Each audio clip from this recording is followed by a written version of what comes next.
But you never know when the worst is going to happen. And sometimes it's almost kind of gangs up on you. You know, like say an illness, an unexpected illness. It pops up. All of a sudden you're hit with thousands of dollars in medical bills.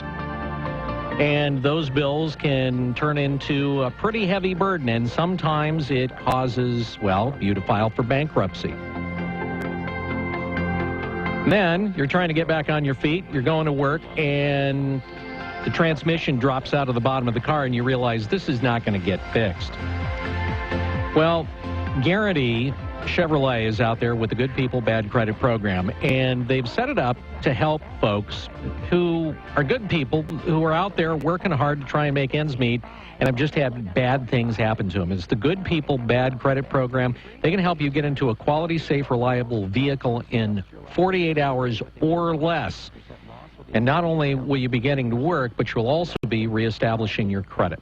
Give them a call, 541-998-2333, 541-998-2333, Guarantee Discount Chevrolet. Mornings are a little different with a wake-up call. Want to hear the most annoying sound in the world? Holloway in London. On News Radio 1120 KPNW.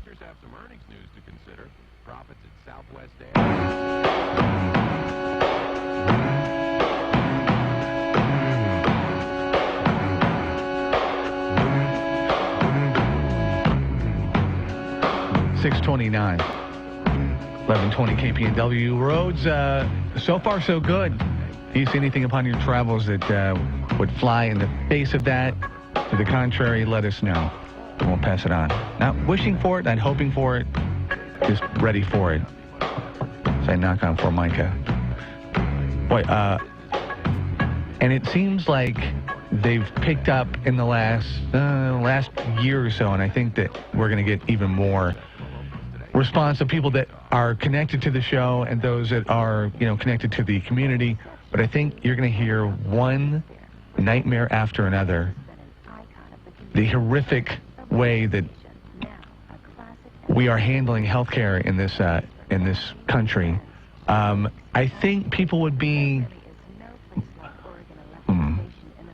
I guess, more apt to deal with it and kind of, okay, that's deal with it is not the right word, but they would maybe just feel better if they felt like what was going on the other side was somewhat organized and on point.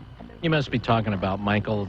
But is this in reference to Michael's email? His, as others that have come in. I mean, and I think it's going to pick up where you sit there and you go, okay, I've accepted what is going on. It took me a while, but I've accepted it. And then you try to deal with it and, kind of maintain and go through life, and you're getting no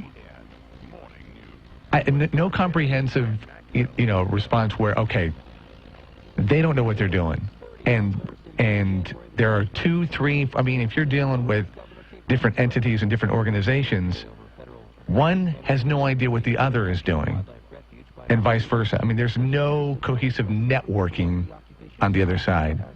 And that's going to be, I think, the case as we pick up, and go forward over and over and over. And I don't think this is anecdotal, because from the very beginning of Obamacare, and I mean the very beginning, this particular individual has kept us kind of apprised of what he has gone through trying to get insurance. First through, the Oregon Health Insurance Exchange, which, if you've been paying attention at all, was probably one of the biggest fiascos just overall of insanity in the state's history. Utter incompetence, total incompetence. Everybody involved in it were just, I'm sorry. They should have been, those people should be working at 7-Eleven. When you're talking about this, and I can see you kind of wrestling with it, the more you talk into it and kind of connect with what you're saying, you've got to be careful, because there are times when you want to use an expletive because it's that bad. It is so messed up. And this, This guy, Michael, is one of the 15. Actually, the first email we ever got from him was hate email, which is kind of funny. Anyway. You'll never forget that, will you? No. He was just... I won't either. This email is an email of utter frustration by him. And as he should. As he be said, more than frustrated. And he goes, and I'm going to have to edit this. I had an eye-opening experience into how messed up the health insurance fiasco is. For the last year, Atrio has been paid by automatic withdrawal from our checking account. All right? I was told I would not have to do anything if I wanted to roll over into the same policy. So I called him last week to get an approval to see a back surgeon. Now, this guy is not, by the way, just want to let you know, this guy is a small businessman. He is a contractor. He's been working for years. He sent pictures of his work. He does great work. So this is not just some yahoo, okay? This is somebody that's out there in the community. They're being productive. He goes, I was told I would not have to do anything if I wanted to roll over in the same policy. I called him last week to get an approval to see a back surgeon. The woman I called could find no record of my account. Next day I called. Oh, they found my account. 2 days later, they called and said I hadn't paid in 3 months. My wife talked to them after finding $650 had been withdrawn from our account. Yeah, you haven't been paying, but we've still been withdrawing it from your account.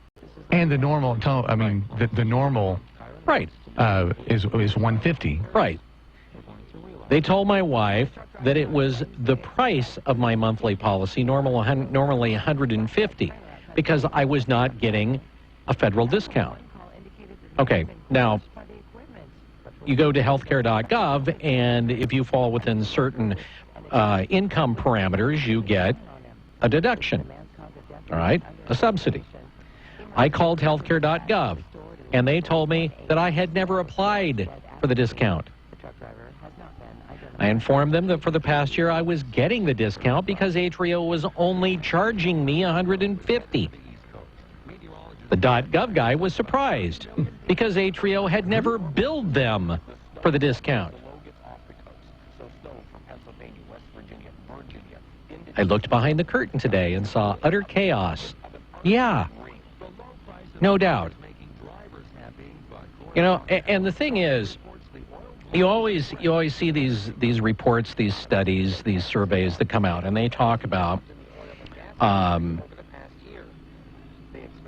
different business sectors, and where they rank in terms of price, in terms of customer service, in terms of accuracy, in terms of all these list of parameters and ways that you can rate a company to decide whether you want to actually deal with them. I guarantee you, healthcare.gov will never do one of those. I mean, we'll never get the real numbers of how many people, like Michael, have had these kind of issues. And like I said, we're going back to the beginning of ACA, when he was first getting insurance. And literally, from day one, his experience has been, I don't know, well, in this case, it's nightmarish, because when you get right down to it, why would you be going to a back surgeon? Because your back hurts really bad. You're in pain. You are in pain. So it is nightmarish. Any time that you go through something like this, yeah, it is a nightmare. And you get jerked around. And the problem here is you look at it and go, okay, well, what do you do to change this? I mean, how do you create a system that actually works? Your representatives, Peter DeFazio, Ron Wyden, all the others that voted for it, created this unworkable system, plugged it into a system that was kind of working, and just literally blew it up.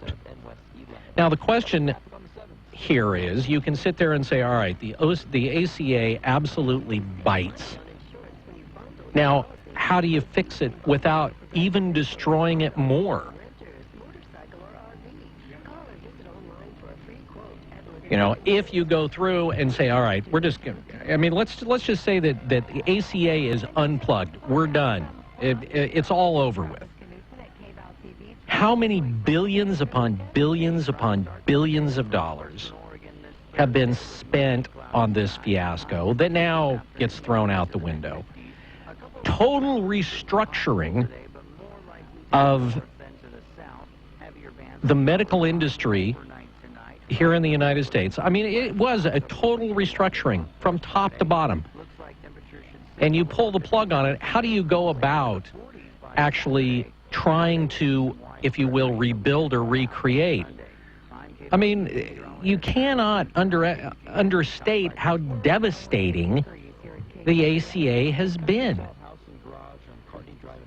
Is our... Yeah, we now have a Donald on to talk about the Donald. All right, so we're going to change subjects here. We ran over. I ran over, sorry.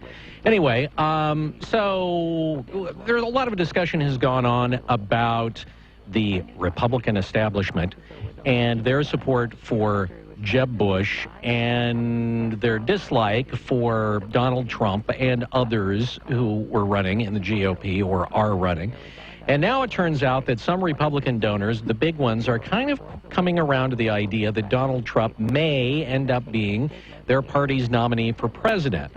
So to talk about that this morning and this, I don't know that you could call it a major ground shift, but it's a change at least. To talk about it, he's a political analyst. He's been on the Wake Up Call in the past. He's the COO of Information Strategies.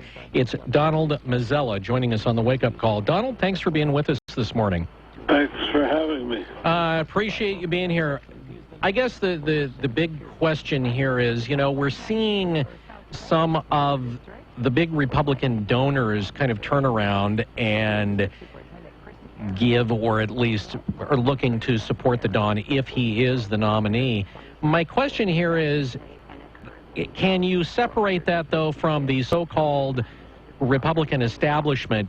I mean, have they really accepted the Don yet? No. Well, thank you. All right. Well, it's been a fascinating segment, Don. Go ahead and expand on that, if you would. Well, don't forget, Donald Trump has reached this point by saying he is the anti-party, whether the anti-Republican Party, anti-Democrat, anything to do. Right now, the traditional politics in America is simply not working for what I believe is a majority of Americans. They feel left out. They feel very much put upon. They certainly don't like the fact that we're not respected in the world. The economy is not moving forward. The presidential election, number one issues will be, one, the economy, two, foreign affairs, and three, government regulations, all of which have deteriorated under this administration. So they're looking for a change. But despite what they say, most of the Republican candidates have played it safe. Donald Trump has not. He is saying the things that a lot of Americans are thinking. And he has struck a very responsive chord. And that's what a politician who is not of the establishment has to do. But can he translate that into victory? And the Republicans desperately want a victory. And so the people you're hearing about coming to him, they're saying if he is a nominee, they want a voice at the table. And on the other hand, Donald Trump really wants will need a lot more money than even he possesses in order to run a successful campaign against whoever the Democrats put up. So at the end, I believe that, and they also, by the way, want to give him no excuse for starting a third-party movement. That's the one fear of the Republicans right now, that he will take his legions and march outside the convention. And I do believe there will be a brokered Republican and a brokered Democratic convention. There's too much on the Democratic side. There's too much baggage for her, and the Republican side. Donald Trump has not reached out.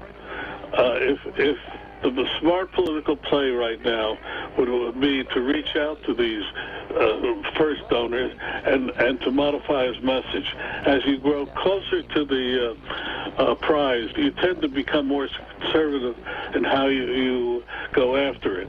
That was Hillary Clinton's mistake 8 years ago. Donald won't do that, but he will, I think, modify himself in order to bring all of the Republicans under his tent if it's successful. Regardless of that, somebody will be leading the Republicans who have got to bring themselves under one tent. Okay. Well, just out of curiosity here, I'm going to kind of change the subject a little bit.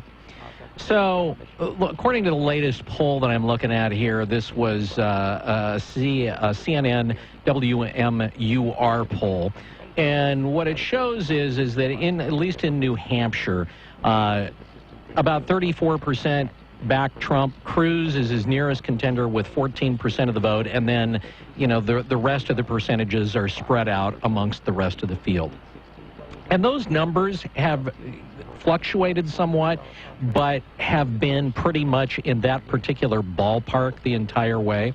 Mm-hmm. So let's assume here for just a second that Trump does win the nomination, but still he's only at a 34, 35, maybe 40 percentile mark of approval amongst Republicans. How does he take that and turn that into a victory in a general election? Because it seems like that he's not going to get a whole lot of support outside of those that actually support him within the framework of the Republican Party.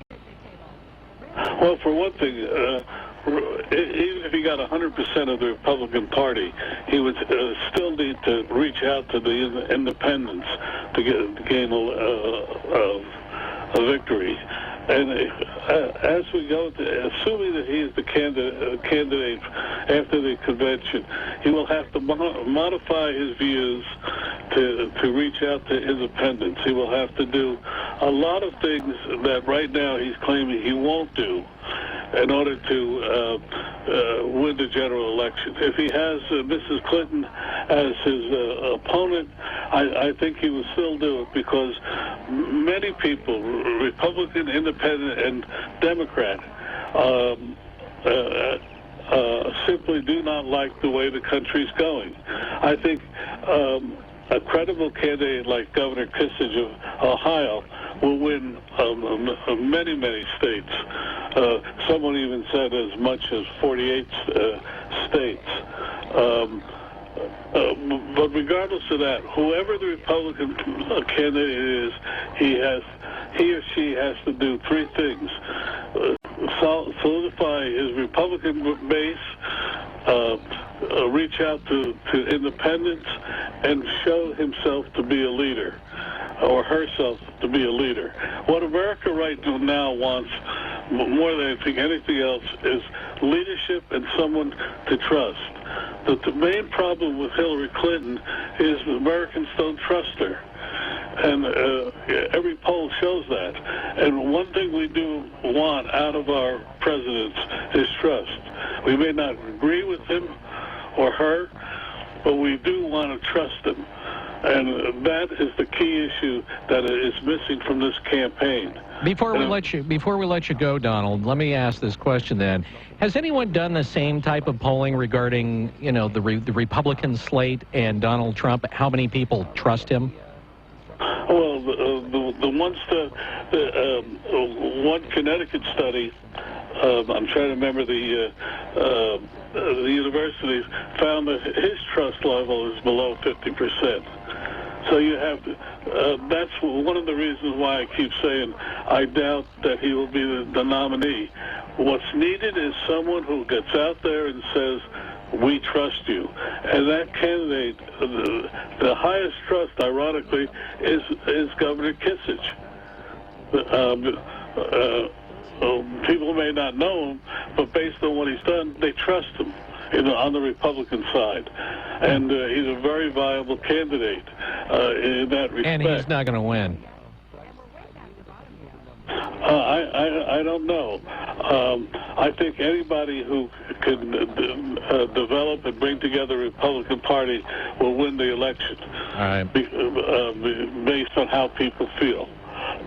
All right. Donald, thanks for joining us on the Wake Up Call this morning. We appreciate it. Donald Mazzella, CEO of Information Strategies on the Wake Up Call this morning, where it is 6:48. Did he mean Kucinich? And did he say 48 states?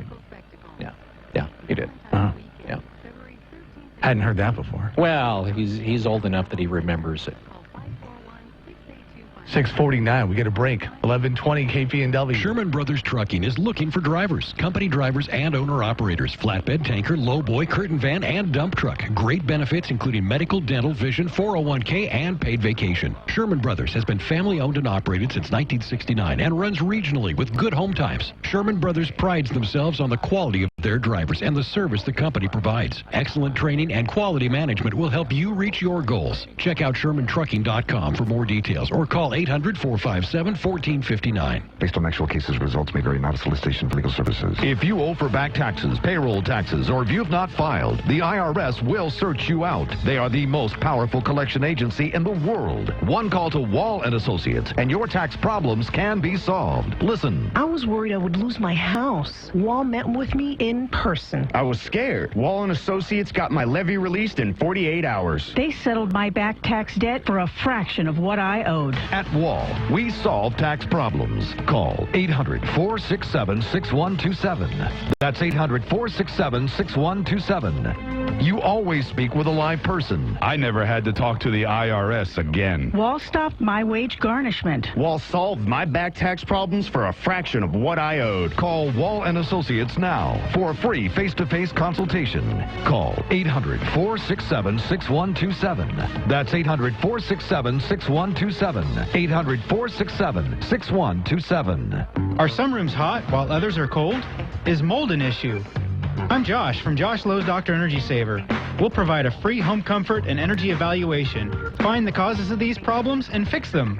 Call Josh Lowe's Dr. Energy Saver today at 248-1173. That's 248-1173. Or online at OregonEnergySaver.com.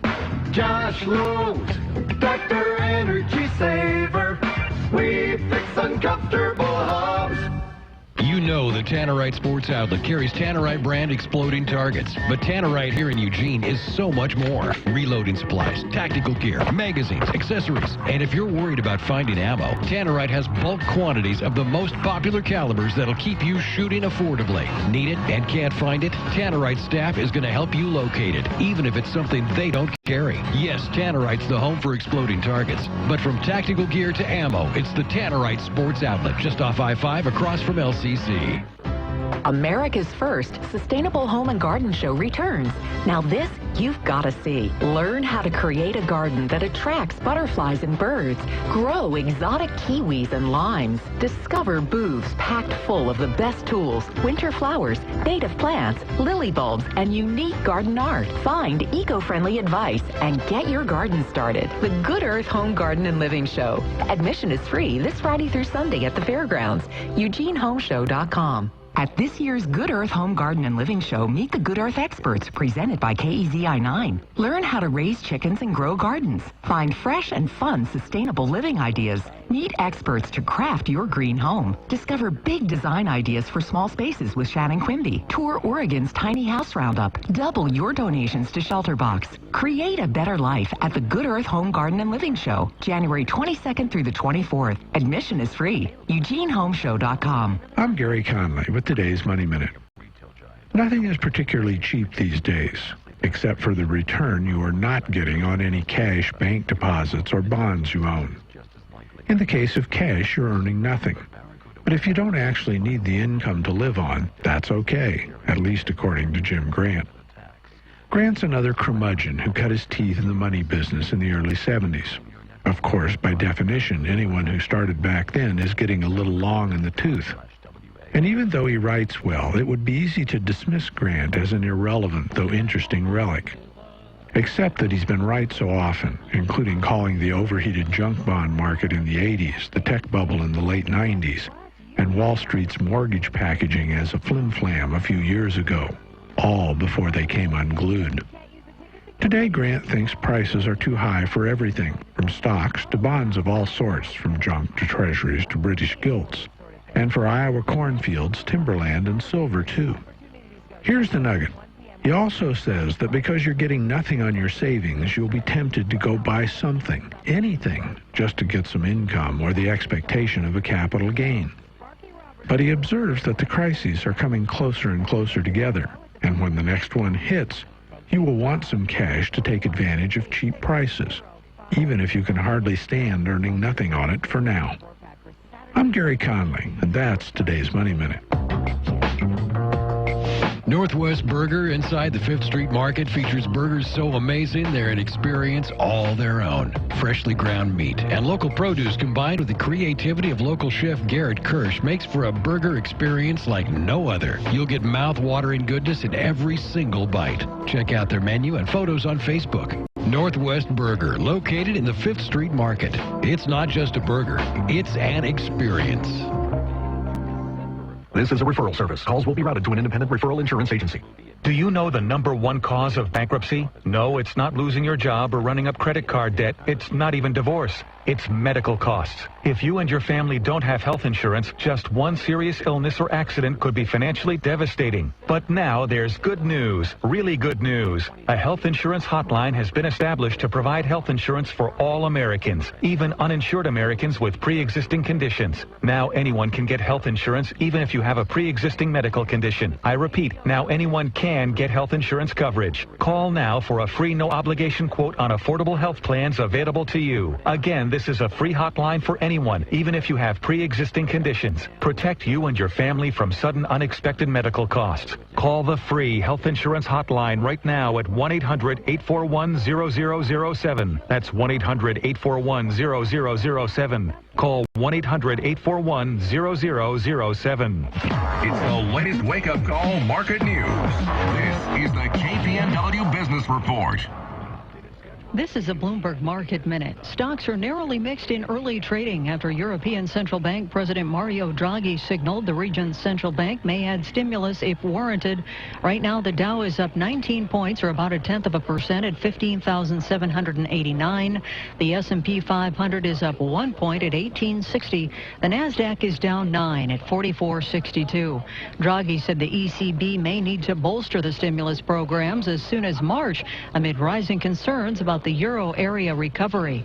Volatility has coursed through the financial markets this year, and at least 40 equity markets around the world with a total value of $27 trillion are now in bear territory as turmoil in China shows no sign of letting up and the sell-off in crude oil deepens, although crude right now is unchanged at $28.36 a barrel. Shares of Verizon are up 1.4% after the company tops subscriber and profit estimates. Gina Cervetti, Bloomberg Radio. Every year, elite liberal politicians and business leaders attend the World Economic Forum in the Swiss Alps in Davos. They talk about how bad the poor people have it, they pat themselves on the back for being compassionate, and then they jet home. Now, this year, the heir to the Heinz fortune, Secretary of State John Kerry, who, by the way, served in Vietnam, and Vice President Bite Me will represent us. Canada's new yuppie Prime Minister, Justin Trudeau, will also be there. The big agenda item is how terrible it is that the super rich are becoming richer by the second while the poor are falling further behind. Also, that political fissures are causing divides in America, Europe, and the Mideast. Men are the biggest problem. Of the 62 wealthiest people in the world, 53 are men.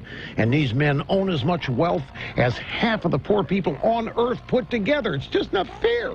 Worse, a super rich guy is running for president. According to Reuters, the shock emergence of Donald Trump as a front-runner in the presidential race has stirred anxiety among our allies. The elite political and business types are also worried that income and wealth are being sucked up instead of trickling down. Of course, their big government leftism isn't to blame for any of this.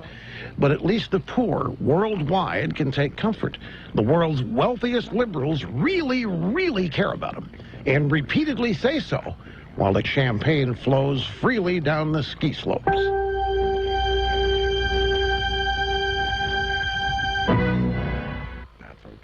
Have you still not refinanced your mortgage? Well, soon you may be kicking yourself in the head. Hi, I'm Wesley Hogan with Westland Financial, and interest rates have gone up recently and will continue to rise, but they're still at historical lows. So don't delay. Let us lower your monthly payment, consolidate a first and second, pay off other debt, or drop you into a 15-year loan with no closing costs. That's right. Nothing's rolled into your loan. We'll pay for your appraisal, title, underwriting, settlement fee, everything. Do not miss out on this historic opportunity. Whether it's a purchase or refinance, you'll pay no closing costs. You won't spend a dime. Think about it. All it takes is a 5-minute phone call to find out how we can save you hundreds or even thousands of dollars a year. And by the way, Westland Financial now is proud to offer reverse mortgages for our clients over 62. Call Westland Financial today at 1-800-431-2765. That's 1-800-431-2765. 1-800-431-2765. 1-800-431-2765.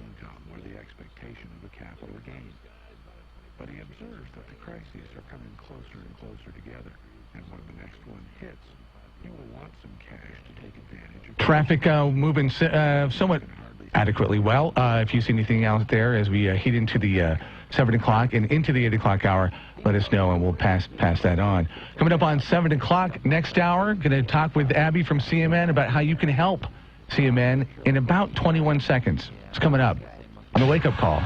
Fox News, fair and balanced. We report, you decide. On News Radio 1120 KPNW, Eugene, Springfield.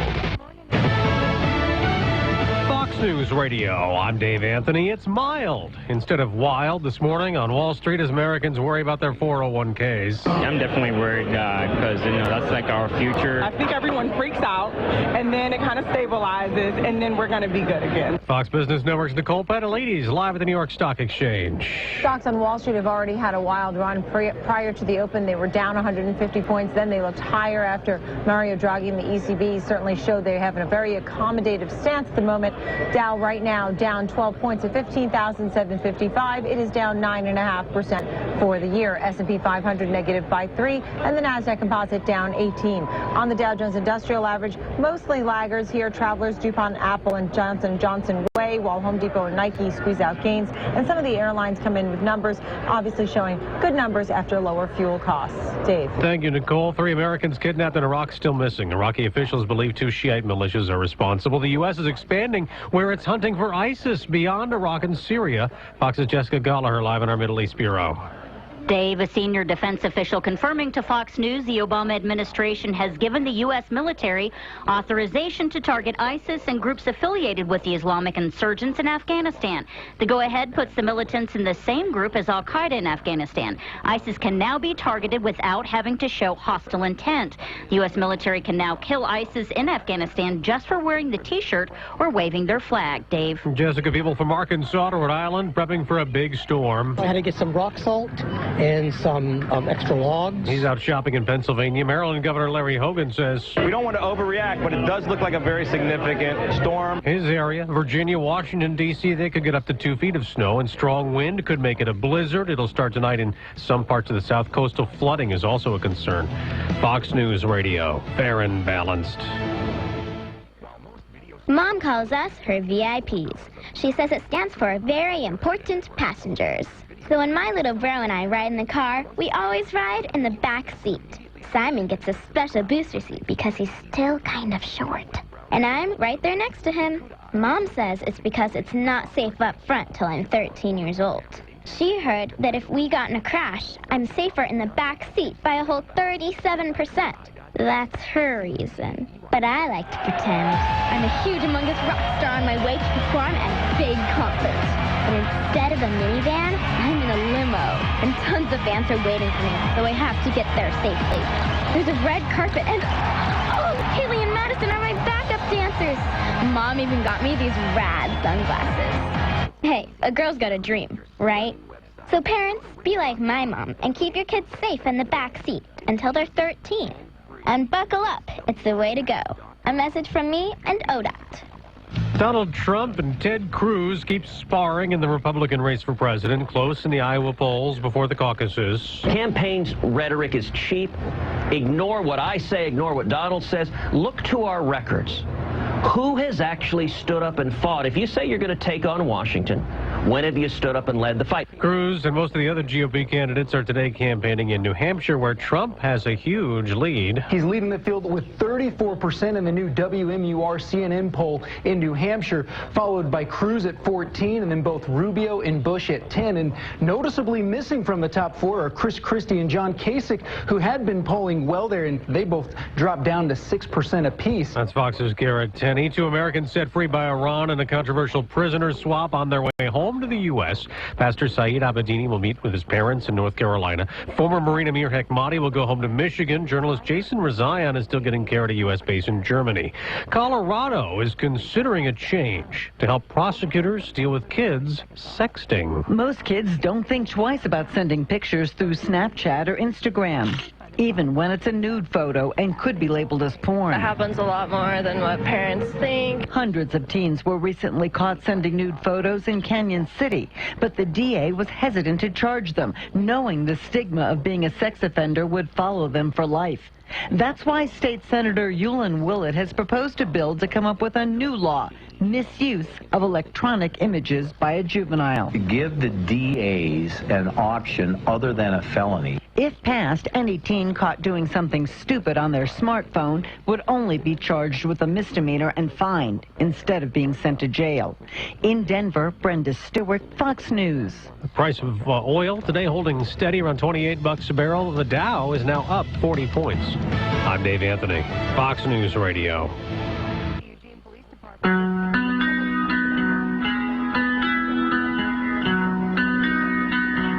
(11:20) KPNW, Thursday, January 21st, if you're making notes at home.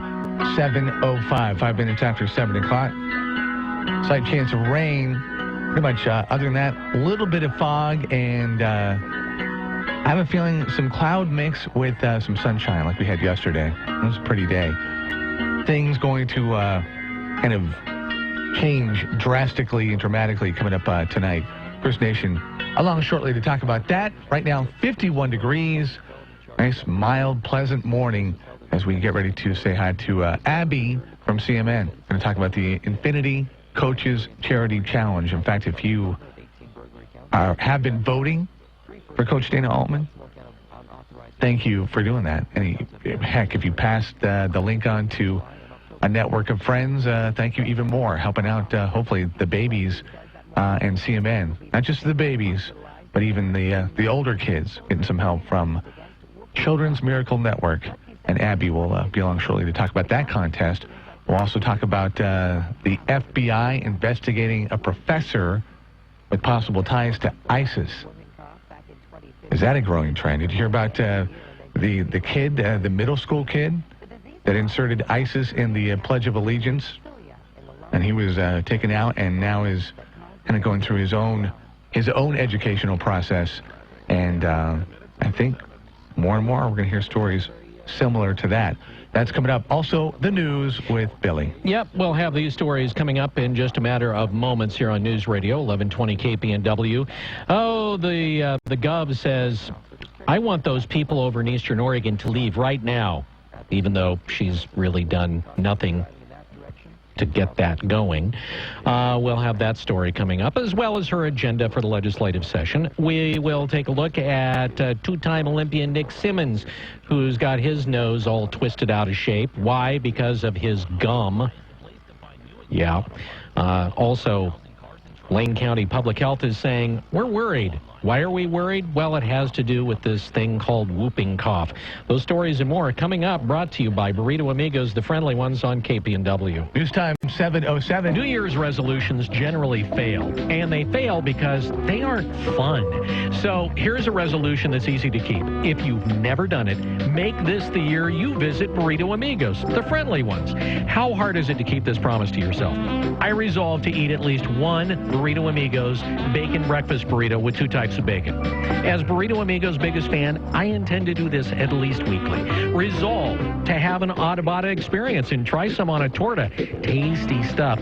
Or if you're of the vegetarian persuasion, promise yourself this year to try a yammy taco with yams and a special secret recipe spicy guacamole. If you're going that route, the Amigos rock the potato taquitos. And their tofu burritos have tofu. So keep this promise to yourself. Visit a Burrito Amigos. And this year, you'll make a new friend. A new friend who'll cook and clean up the dishes. That's a friend. Burrito Amigos in Eugene and Springfield. We asked kids what it took to be a dad. This is what they had to say. A father is always present. I mean, what real father figure can you have if they're not there? In order to be a good dad, you need to love your son. You need to put gas in your car so you don't break down in the middle of nowhere. And you need to make them breakfast. Yep. I mean, just to maybe play like a board game with me, or to just stay home and play some video games with me. Just to do like that one little thing is what I really look forward to. I'm not asking him to be a perfect dad, but he should try. He's just a constant force in my life. There's no other type of love like a dad's love because it's not comparable to anything else. Take time to be a dad today. Call 877-4DAD-411 or visit fatherhood.gov. Brought to you by the U.S. Department of Health and Human Services and the Ad Council. It's the big happenings in the Valley and the state. This is the Wake Up Call on 1120 KPNW with Bill London. Good morning. This look at the news brought to you by Burrito Amigos, the friendly ones, featuring great breakfast burritos and fresh brewed, locally roasted coffee for a tasty start to your morning. Here's what's going on. Well, Oregon's governor has expressed her anger over federal authorities' handling of the occupation of a national wildlife refuge by an armed group, and she says she intends to bill the U.S. government for what the occupation is costing state taxpayers. Governor Kate Brown says federal officials must move quickly to, quote, end the occupation and hold all of the wrongdoers accountable. Exasperated by the situation that began January 2nd, Brown said, I will not stop insisting the federal officials enforce the law, unquote. Meanwhile, has she gone over to Eastern Oregon yet? No. On this day 19 of the takeover, a new outward sign of prepping for potential trouble. The Oath Keepers group set up a medical triage tent near the refuge, as Harney County Sheriff David Ward also said the area's hospital has now been advised to be ready if there's a need for added medical care. Governor Kate Brown has laid out her agenda for the 2016 legislative session. Brad Ford reports. The governor has 4 priorities: education, economy, equity, and preparedness. Brown plans to use executive and legislative actions to build a seamless cradle-to-career education system, increase the minimum wage and affordable housing, and help small business. Sometimes this means just getting out of the way. She wants to cut red tape for businesses and step up emergency preparedness. Brown also wants lawmakers to help Harney County offset costs associated with the nearly 3-week-old armed occupation of the Malheur National Wildlife Refuge. The situation is absolutely intolerable. She called on federal authorities to end it as soon as possible and help reimburse the costs. I'm Brad Ford, KPNW. Two-time Olympian Nick Simmons and his coach have filed an antitrust lawsuit against USA Track and Field and the U.S. Olympic Committee. Now, Simmons and coach Sam Lamprey own Run Gum. It's a caffeinated chewing gum. The suit filed Wednesday alleges the two organizations are illegally restricting sponsor advertising at the U.S. Olympic trials, which will start in July at Eugene's Hayward Field. Simmons said in a release that Run Gum is looking to sponsor athletes at the event, but isn't allowed to because it's not an approved sponsor. Run Gum is seeking to have the sponsor advertising rules overturned. A USATF spokesperson says the organization hasn't been served and they don't comment on pending litigation. A spokesman for the USOC couldn't be reached. Whooping cough cases in Lane County have local health officials worried, and they're making a public plea for people to get vaccinated. Lane Public Health says they've been monitoring a spike in whooping cough cases. Last year, there were 61 confirmed in Lane County. That's a 53% increase over the yearly average. Health experts say whooping cough is especially dangerous for babies. Symptoms in older children and adults are similar to a cold with a cough that gets worse. Vaccinations are covered by most insurance plans and readily available through a number of facilities, including pharmacies. Eugene police are asking for your help. They're trying to find an assault suspect they say attempted to rob a man Wednesday and stabbed him in the process. The incident happened in the area of West 13th Avenue in Chambers around 1:30. Police say the 23-year-old man was found in front of a house with a large but non-life-threatening stab wound to the arm. Investigators say he was taken to the hospital. According to police, the suspect attempted to rob the man and fled. The suspect, described as a white male, early 20s, 5'4", blonde hair, last seen wearing all black at the time of the incident. If you have any information about it, you're asked to contact police. Oregon's unemployment rate continues to fall. Brad Ford has more. Oregon's unemployment rate is getting closer to the national average. Oregon's unemployment rate dropped to 5.4% in December. That's down from 5.7% in November. Employment economist Nick Bilachek says the national average is 5%. In December, the state added 2,300 jobs, and for the year, the state added nearly 55,000 jobs. That represents a growth rate of 3.1%, and that's much faster than the U.S. job growth rate of 1.9%. In December, manufacturing and the government added the most jobs. Brad Ford, KPNW. All right, if you know the words, sing along. I'll sing for the place that my heart is called home, where the salt... So Oracle, the primary tech contractor on the failed Cover Oregon Health Insurance Exchange portal, is once again suing the state of Oregon. They filed their lawsuit yesterday. They claim that the state reneged on a settlement agreement that was allegedly reached in October. The software giant claims the agreement was made verbally with Governor Kate Brown's former chief of staff, Brian Shipley. Oregon Attorney General Ellen Rosenblum said there was never a settlement agreement. State officials said it's the Attorney General, not the governor, who has the authority to approve a settlement. The lawsuit is part of a lengthy legal battle between Oracle and the state over who is responsible for the project's dismal failure and waste of $300 million, and with the lawsuit counting. U.S. Coast Guard Petty Officer 3rd Class Jonathan Klingenberger has made it official. As of yesterday, late afternoon, the search for two missing men that were on a fishing boat that struck a jetty, well, that search has been suspended. Klingenberg says that crews completed a search by helicopter and boat yesterday afternoon. It covered the area around the crash site near the entrance to Coos Bay. They recovered the body of a third crew member early Wednesday and found the crabbing vessel's radio beacon. The ship's captain survived the mishap, reaching the shore Tuesday night. Klingenberg says the search could be restarted if authorities receive new information or reports in the case.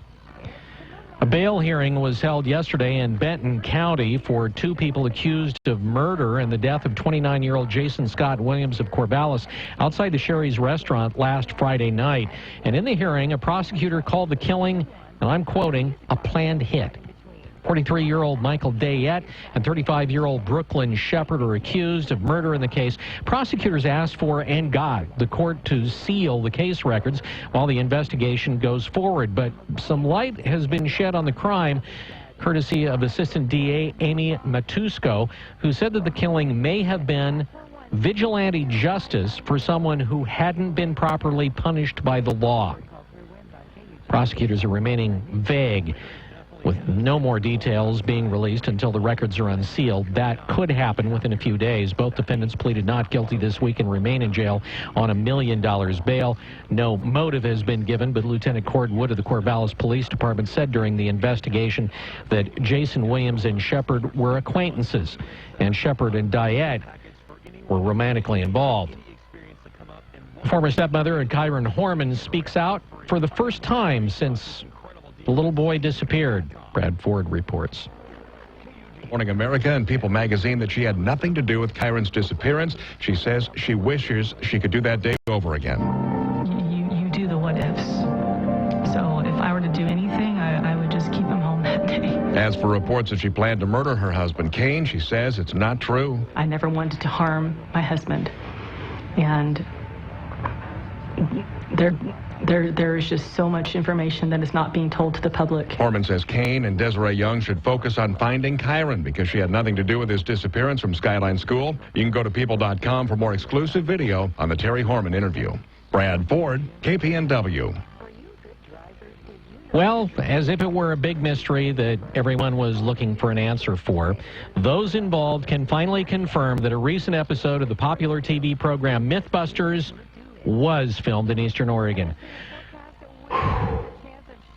Saturday's episode of the Discovery Channel show featured hosts Adam Savage and Janie Heimerman trying to implode a railroad tanker with steam.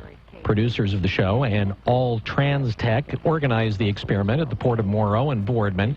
During the episode, Savage and Heineman tested the legitimacy of a common tale where steam inside a tanker cools, and then it creates a vacuum, and then it crushes the steel car, literally imploding it. Before the episode aired, promotions declared it the show's biggest production in its 16-year run.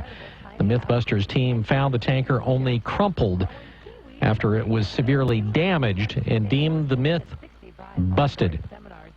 It's 7:19. This look at the news brought to you by Burrito Amigos, the friendly ones. You're up to date from KPNW. Wake Up Call Sports on News Radio 1120 KPNW. Buffalo Bills professional football team made history Wednesday by hiring the NFL's first female full-time head coach, or full-time coach, and Catherine Smith. She'll be a special teams quality control coach. She served as an administrative assistant to Rex Ryan after working 12 years with the Jets. Oregon men's basketball team has a formidable task tonight. They're playing the first-place USC Trojans at Matthew Knight. That being said, Dana Altman has never lost as an Oregon coach to Southern Cal. He's 8-0. Last night, the OSU men's team played USC's counterparts in L.A. and UCLA, and it wasn't a good result as the Beavs lost their third consecutive game, 82-73. Oregon State, very little intensity in the second half, and it's hard to say whether that was tied to the press that Jamal Reed received last week for tripping a referee. He wasn't on the bench last night. Has 3 more games on his suspension. Portland Trailblazers came up short in Atlanta. Paul Millsap, Kent Bazemore poured in 23 apiece to pace the Hawks. 104-98, your final. Golden State, delaying teams in the NBA. Latest victims, the Chicago Bulls, who fell 125-94 to Steph Curry and the Warriors. Oregon's new defensive coordinator, Brady Hoke, has signed a 3-year deal worth a guaranteed $1.8 million. He'll earn $400,000 in 2016 when he'll probably work the hardest and then make $700K the next 2 years. And Chip Kelly had his inaugural presser yesterday in San Francisco as he was announced officially as the new head coach for the Niners. His lack of a suit and his, quote, emotional intelligence received a lot of attention from the chat. An ESPN article had the headline, "High Risk, High Reward," in reference to Chip joining the team. Wake Up Call Sports on 1120 KPNW. News time, 7:21. KPNW weather with Chris Nation. Brought to you by Mattress Mania, where you save like crazy. Good morning to you and yours. Right now we're looking at mostly cloudy skies out there with temps in the low 40s, about 42 in town. We do have some patchy dense fog off and on out there with winds out of the southeast at 5 to 10 thanks to a warm front that moved through last night into this morning. Now this afternoon mostly cloudy skies look to continue with highs only in the mid-50s, about 54 here in town. Winds will pick up out of the southwest at 10 to 20. A few gusts up to 25 as a cold front and storm system starts to approach the area. We've got about a 60 to 80% chance of showers anytime after 5 p.m. into the evening and the overnight hours. And I can't rule out a couple of isolated isolated thunderstorms, one here or there. I'm Chief Meteorologist Chris Nation in the KMTR News Source 16 Weather Center, hoping you have a great day. Hi, everybody. This is Don Essig with today's Motivational Minute, brought to you by Builders Electric, providing smart electrical service since 1960. Only because I spent a large part of my life in the profession of education did I really notice a statement made by the French critic Joseph Joubert when he wrote, "To teach is to learn twice." And perhaps one of the most satisfying parts of leadership is the fact that so much of the job is teaching and getting to watch others benefit from that teaching. By teaching others the positive things we've learned, we reach out to a much higher level of satisfaction in life. So go out and do some teaching today. You get to learn twice. This is Don Essig with today's Motivational Minute. I'll be back tomorrow. Until then, have a positive day. Today's Motivational Minute was sponsored by Builders Electric, voted the Register Guard's 2015 Reader's Choice #1 electrical contractor, providing positive service for over 55 years. That's Builders Electric, CCV 4296.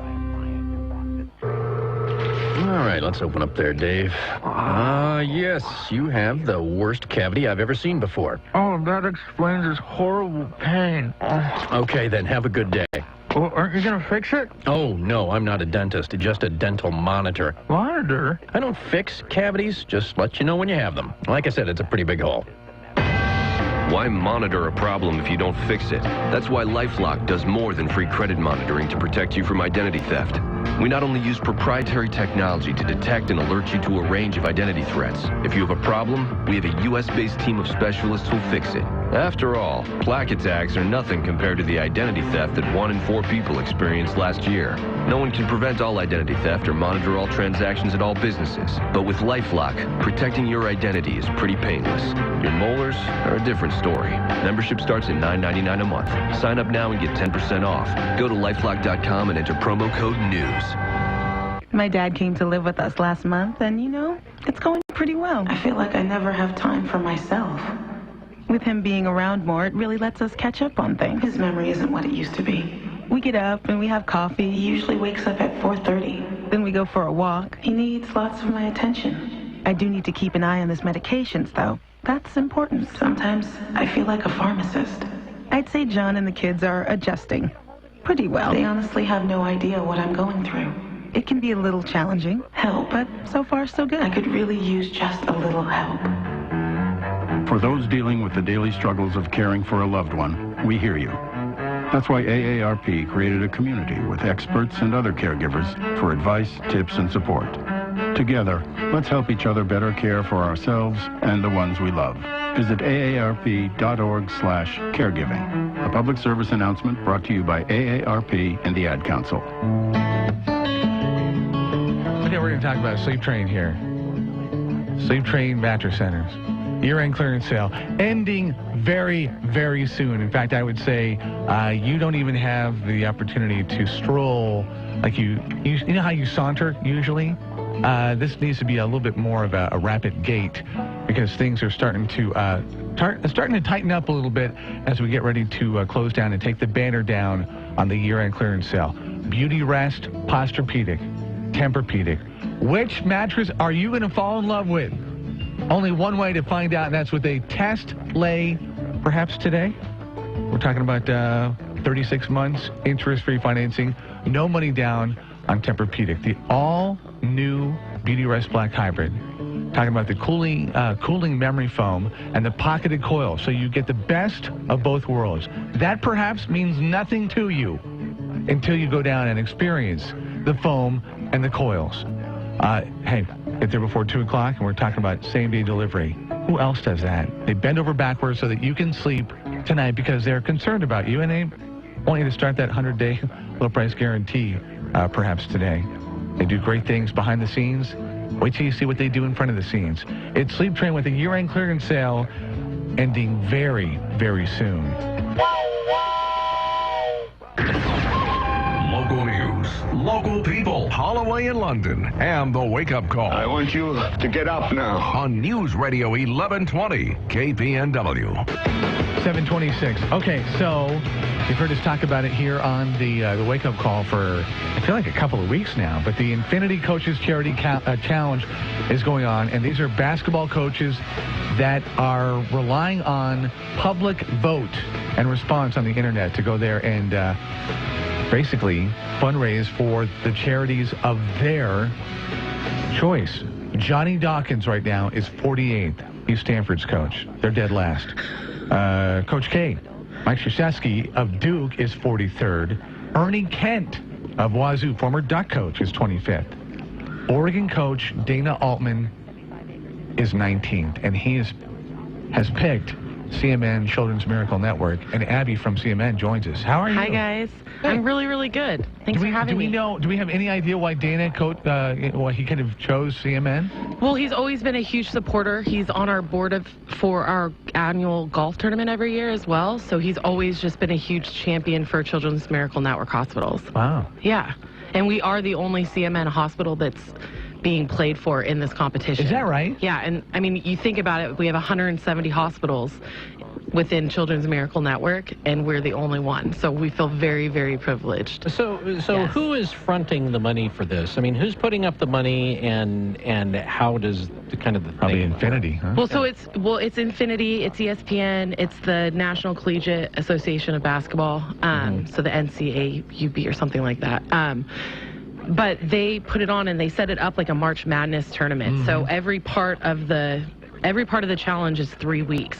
And as you clear each level, you get more and more money donated to your charity. So it started at 64, probably. 48, actually. 48, yeah. Okay. So it started at 48, and so that's this first round. And so we are in the final days of the first round. Wow. And this is our second year participating, and we didn't make it to the second round last year. So to make it to the second round, we have to remain in the top 24 coaches. And we're 19th now. And right now we're 19th. So it's really good, and we have 2 home games coming up. So tonight, Thursday, and then also Saturday as well. So we'll have a table at each of those games so that we can promote it, and we have little flyers to hand out to people to show them how easy it is. But if we can clear this first round, then we get $7,500. If we clear the second round, we get $10,000. Wow. Yeah, and it just keeps going up to $100,000. I have a question because I want to know, is there a hacking going on? What has happened that John Beeline, that I think even if you talk to college basketball fans, some are not going to know the name of the coach of Michigan, 40% of the vote. And then you look at Coach K, who is arguably one of the more, probably the biggest name, 43rd. We have no idea. We've tried to figure out how they do this, but we legitimately have no idea. 40% of the vote. 40% of the vote, and we can't clear 1%. So your guess is as good as mine, honestly. Because we've been promoting with social media, through the U of O athletic department, with Coach Altman. We got to do a great tour with the whole entire team, all the coaching staff, everybody at the hospital. I mean, there's a lot of community support. I mean, definitely we need more, but we have no idea. At least he's hanging in there. Yes, he's doing great. 19 makes me feel better. I wish we were like holding strong at like 15, but I'll take what I can get. So, okay, talk about what it entails to vote. I've voted. Well, thank you so you vote every day. It's the easiest thing you can do as far as volunteering or giving your time or doing something for the community. I did it today in 8 seconds. Perfect. And you can probably even beat that. Yeah, so. I do. I just did it while you were doing the intro here. It took me 3 seconds. Well, you're a pro. I know. So you go to the website. You go to www.espn.com/Infinity, like the car, INFINITI. And if you're driving, I'm just interrupt you. If you're driving, it's been on our Facebook page. Yes. Just click on our page and you'll find the link. Perfect. So then you just go there. If you already have an ESPN account, you're already set up to vote. You just scroll down, you find Coach Altman. He's number 2 on the list, thankfully, because of his last name, which is great.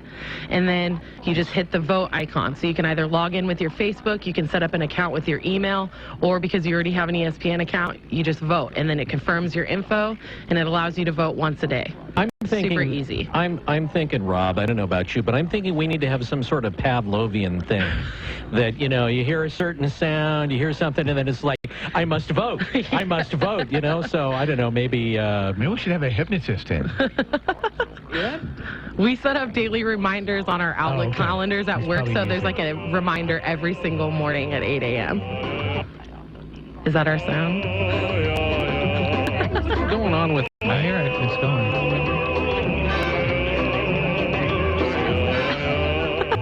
like it? Yeah, this is the part people need. Now vote. That's awesome. Okay, I think that works. I think that'll work. All right, so from now on, when you hear this on the air, you know, I need Time to vote. Time to vote. I love it. Yeah. Well, because people are always trying to figure out ways to give back to the community, right? And some people can't give back monetarily.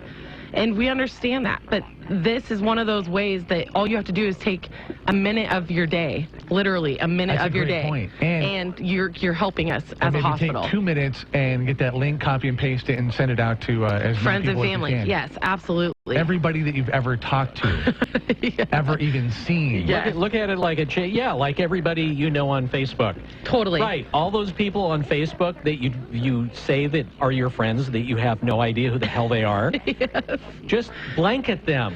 I agree. Blanket I totally them with requests concur to do with this. that. You know, you say you're my friend. Well, prove it. If you were really my friend, you would be doing this.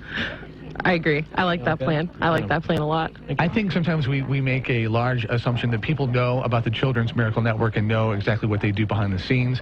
I know when, before I got, involved. You guys, yeah. I kind of had an idea, but then there's so much more. Can you just kind of talk about? Yeah, totally. So our Children's Miracle Network Hospital is Sacred Heart Medical Center at Riverbend. So what our funding goes to is 100% of the funds raised in our area. So our area is everywhere north to Salem, south down to the coast, or south down to Roseburg, and then west out to the coast. So all dollars raised within our community go straight back into our hospital, and they help anything that is a pediatric need. So it helps our NICU, our pediatric department, our imaging department, pediatric surgery, pediatric cardiologists. We help with equipment, supplies, continuing education for our staff, anything and everything that can go to help the kids. And it almost bears talking about once or twice or giving a little bit more time to. The equipment, it ain't cheap. No, I mean, so just our isolates in the NICU. So the standard bed that our micro preemies or our premature babies stay in for weeks. Becomes their womb, essentially. And those are upwards of $45,000. Like $45,000 is the low end of the scale on how much those cost. I mean, we're trying to get a transport bed, and that's $100,000. But now what would that do? I mean, obviously. So it's just a safer way to transport our babies, especially babies born prematurely or that have surgical needs, things like that, or have just gotten out of a surgery. It's a safer way of transporting the baby from the OR into the room that they'll be staying in. Rather than putting them in a shopping cart. Yes, 100%. And it's better for our staff. It causes less on-the-job injuries, like just when you have to get into tight spaces to maneuver things around with equipment and things like that. So it's just better all the way around. Those isolates, by the way, are huge. Yes. I mean, it's like a small car. I mean, I don't call it the Ferrari of baby cribs for nothing. No. I mean, they are super deluxe. That's actually a good description. Yeah. Yeah. And they're very big. Yes, and this is how we save babies. I mean, this is why we have our survival rate for our infants is so much higher nowadays than where it was even 5 years ago. So. Is that incredible? I mean, you think about. Yeah, it blows my mind every day. It's 7, 8 years ago. Yeah. We were still kind of in the dark ages almost. Yeah, I mean, what doctors considered, a viable pregnancy or how long babies are going to last was 26 weeks even 5 years ago. And now it's 24 weeks. So, I mean, just within the last 5 years, it's changed exponentially. So. Yeah, we have a staffer right now, Corey. Did you know that Corey's wife, they had to induce her because of a number of medical reasons early, and now his baby was born, but still, a month and a half premature? Yeah. A month and a half premature, and he is essentially, he's in Salem, but he's living in the hospital. Yeah. With the baby. And think about the numbers of people affected that don't have to go to OHSU. Yeah. Because they can be here. In our community and stay here. And that's always our biggest drive, is that we want our families to be able to stay local, because within pediatrics, we're not just helping the patient, we're helping the entire family. I mean, everybody's involved. And when you can stay close to your home base and have the people that you love most and care about most, they're supporting you, I mean, it makes things so much easier. They're driven so they don't have to drive. Yes, exactly. Yeah. Exactly.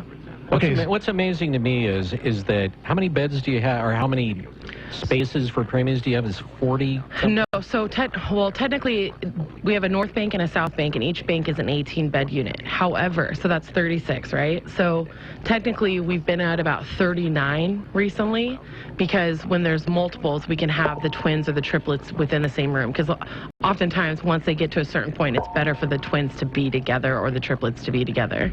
So that's why we're above capacity, I guess, technically, kind of right now. That was one of the things I was going to mention. That place is always at capacity. I don't think that any time that we have been over there, any one of these radiothons that we've done, and we do have one coming up here in a couple of months. Not even a couple of months.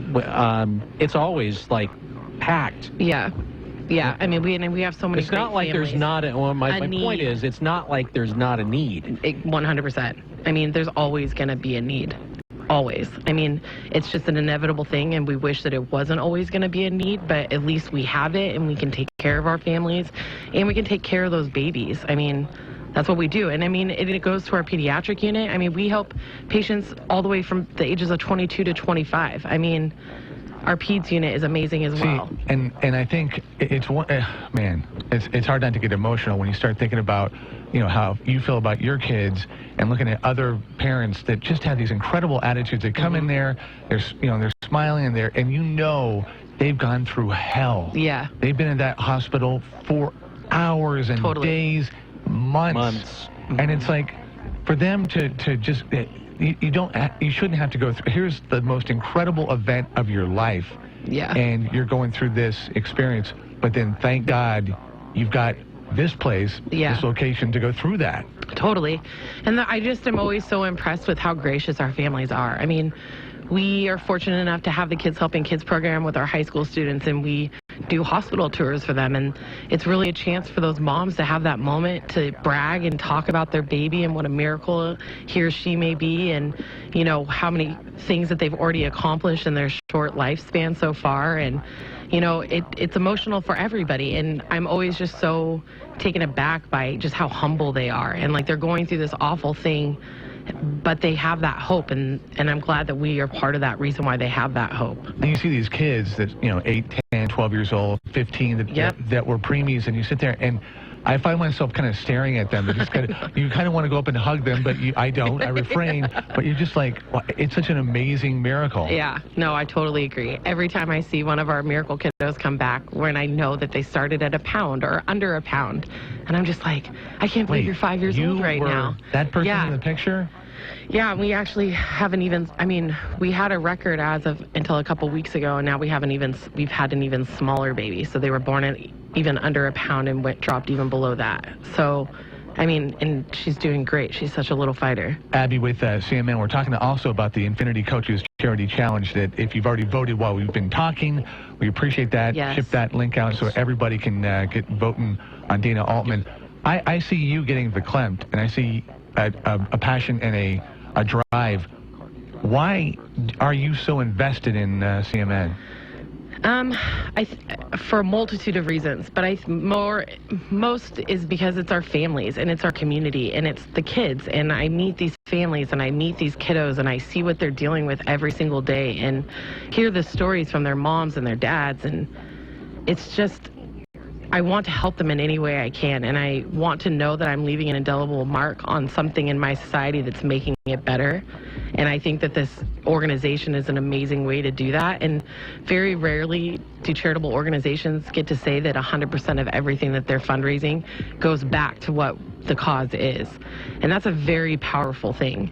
That's an amazing thing to be able to do. And I know that we can make a change. And I see the changes that we're making every single day. And it just drives me to want to work harder and harder and harder and share our message with more and more people. Because I think the more people that know, I think the bigger this can be. And you never know when you're going to have to be touched by this program, unfortunately.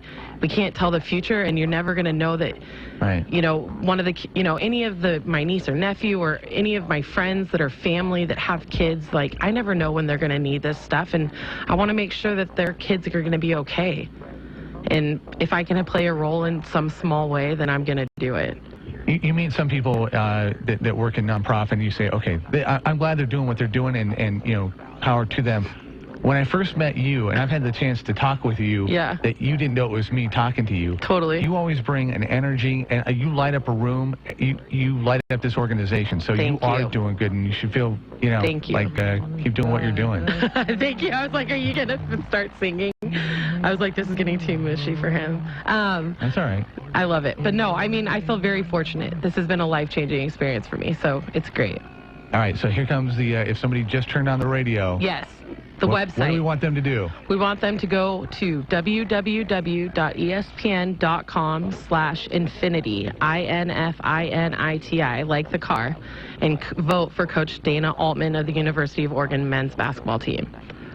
And it's easy. I mean, if we can clear and we can keep our coach in the top 24, then we get one step closer to that $100,000. And this is when all the other schools are going to be pushing and trying to go. I mean, we're sitting at 19th place, and that's a great place to be. But like I said, we got to go till Sunday, and I would feel a lot better if we can stay in the top 10 or even top 15 would make me feel better. So Sunday is when the first round Sunday ends? is when the first round is over. So Monday we'll know. Well, actually, late Sunday night, I might be able to find out. So hopefully. So maybe next week we have Dana Altman on the show. Maybe. To congratulate him and celebrate. 'cause he'll be and all hopefully happy. a Duck win tonight, right? Yeah. We want a Duck. This is a big USC. game. They're ranked first, right? Well, in the Pac-12. Yeah, in the Pac-12. So this is a big game. I'm excited. Okay, so I'm looking here at espn.com/infinity, and I'm getting a not found. Oh, because you spelled infinity wrong. You put a Y. You got to put an I. INFINITI. His pay grade right there. No, but I'm glad he did it because people are going to do that. So it's infinity like the car. So www.espn.com/infinity. INFINITI. Still didn't work? Am I going to help you? Go to our Facebook page. All right, we're going to break. Abby, thank you for coming in. Thank you so much for having me. I appreciate all the support, you guys. The Infinity Coaches Charity Challenge to help out CMN, and you can do it. It's free of charge. 743. With our eye on the stock tickers, this is the Wake Up Call Business Report on News Radio 1120 KPNW. This is a Bloomberg Market Minute. Stocks are higher, but we have been seeing swings between gains and losses all morning. But the breakneck volatility has whipsawed global markets this year. Oil's crash and the Chinese economic slowdown has thrown international markets into turmoil. About $2.2 trillion has been wiped off the value of U.S. stocks this year. We have some airline earnings out this morning. United Continental's quarterly profit missed analyst estimates. Weak economies and energy-dependent markets hurt demand from travelers. However, Southwest topping estimates as the carrier paid less for fuel. More than half of employers offer some sort of flexible work arrangement. But many of the employees that take advantage of that flexibility say they're made to feel like slackers. An Ernst & Young survey concluded that 1 in 10 workers in the U.S. have suffered a negative consequence as a result of having a flexible work schedule. Because of that stigma, participation rates for these flexible schemes are around 12%. Courtney Donahoe, Bloomberg Radio.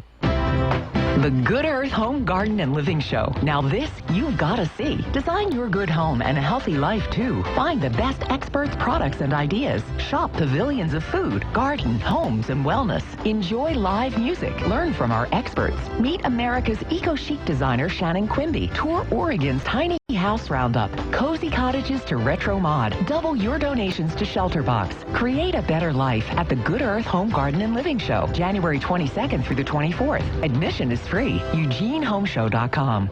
At this week's show, find your way to wellness and good living, from relaxing spa treatments to naturally scented creams. Learn about ancient healing therapies and natural herbal remedies. Shop for eco-friendly cleaning supplies, bedding, and saunas, too. Discover sustainable textiles and fair trade clothing. Explore exhibits of recycled metal art and artistic home decor. Create a better life at the Good Earth Home, Garden, and Living Show this week in Eugene. Now this, you've got to see. Hoodoo's Backcountry Festival, presented by Three Creeks Brewery, is this Friday and Saturday. Celebrate every form of human-powered touring into the backcountry. Pack your snow tents and camp out for 2 full nights of backcountry culture at its finest. Live music from Alder Street Band, Beer Garden, and more seminars, demos, and races than ever before. Whether you ride, slide, bike, or skin into the backcountry, you won't want to miss BC Fest 2016 at Hoodoo. See race schedule, list of vendors, and all the details at skihoodoo.com. Are you hiring but not sure where to find the best candidates? As a business owner, I can tell you that your company is only as good as the people you hire. I can also tell you that posting your job in one place isn't enough to find quality candidates. But when you're short-staffed, there's no time to deal with the dozens of different job sites. Until now, thanks to ZipRecruiter.com, I can post to 100-plus job sites with one single click and be instantly matched to candidates from over 6 million resumes. Just post once, and within 24 hours, watch your candidates roll into ZipRecruiter's easy-to-use interface. ZipRecruiter has been used by over 400,000 businesses, and you can try it right now for free. Getting the right people for your company is so important. Try ZipRecruiter and get your perfect candidate before they go to somebody else. Today, you can try ZipRecruiter for free. Go to ZipRecruiter.com/sports100. That's ZipRecruiter.com/sports100. Again, ZipRecruiter.com/sports100. The Wake Up Call with Holloway in London on News Radio 1120 KPNW.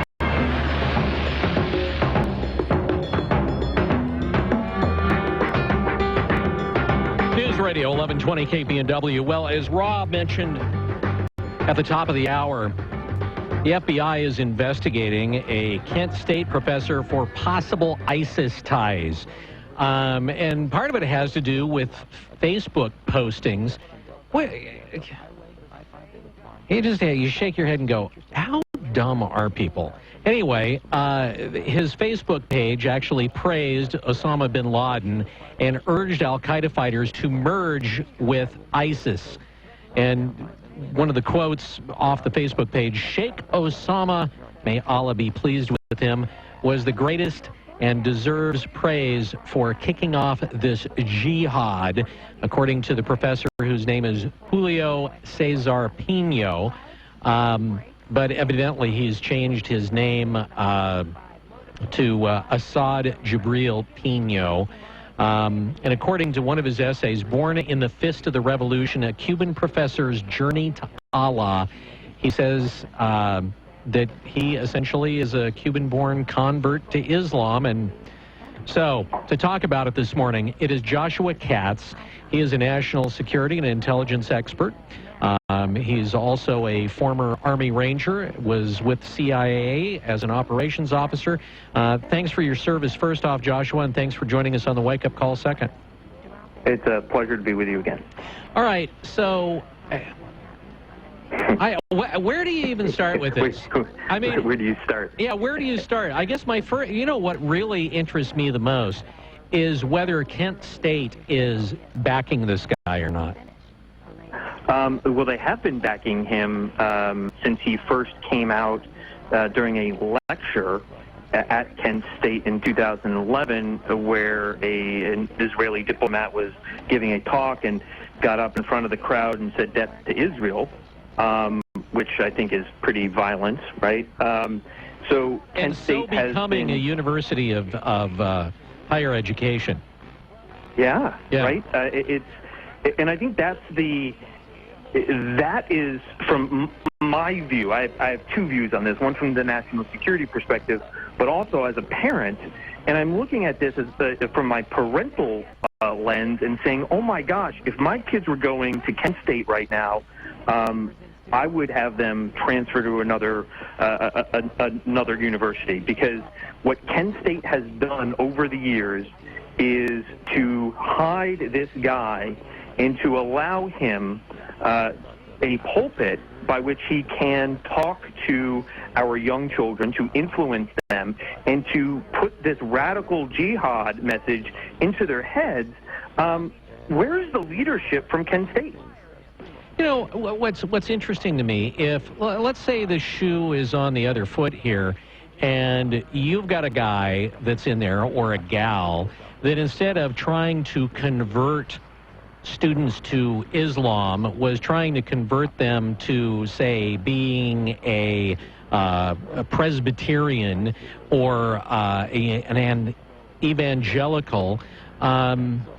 or even to, even though the Jewish faith doesn't go out and evangelize, what would the university do then? I mean, the university would have quickly and swiftly fired him. Yeah. Right. And so they're willing. And the thing that people are reporting is that there's no threat to Kent State. And I, from my national security perspective, say that absolutely is 100% false, because you have a person who supports radical Islam and supports violence, who is teaching our children and the young men and women who are going to lead this nation at some point, they're teaching them about this violent ideology and teaching them from his perspective, because I assume if he supports bin Laden and ISIS, he does not support the United States government. So what's happening to the children there? That is a direct threat to the future of national security. It's a direct threat to the community, to the college, and to the nation. And what's interesting here is that he tried to hide all this. He tried to delete it. Matter of fact, did delete it from his Facebook page. And one of the ways that he got outed was somebody at least was smart enough to take screenshots, right? And that's always the case. I mean, I think what we should all know is that as soon as you post something online, it's online forever. It can always be retrieved.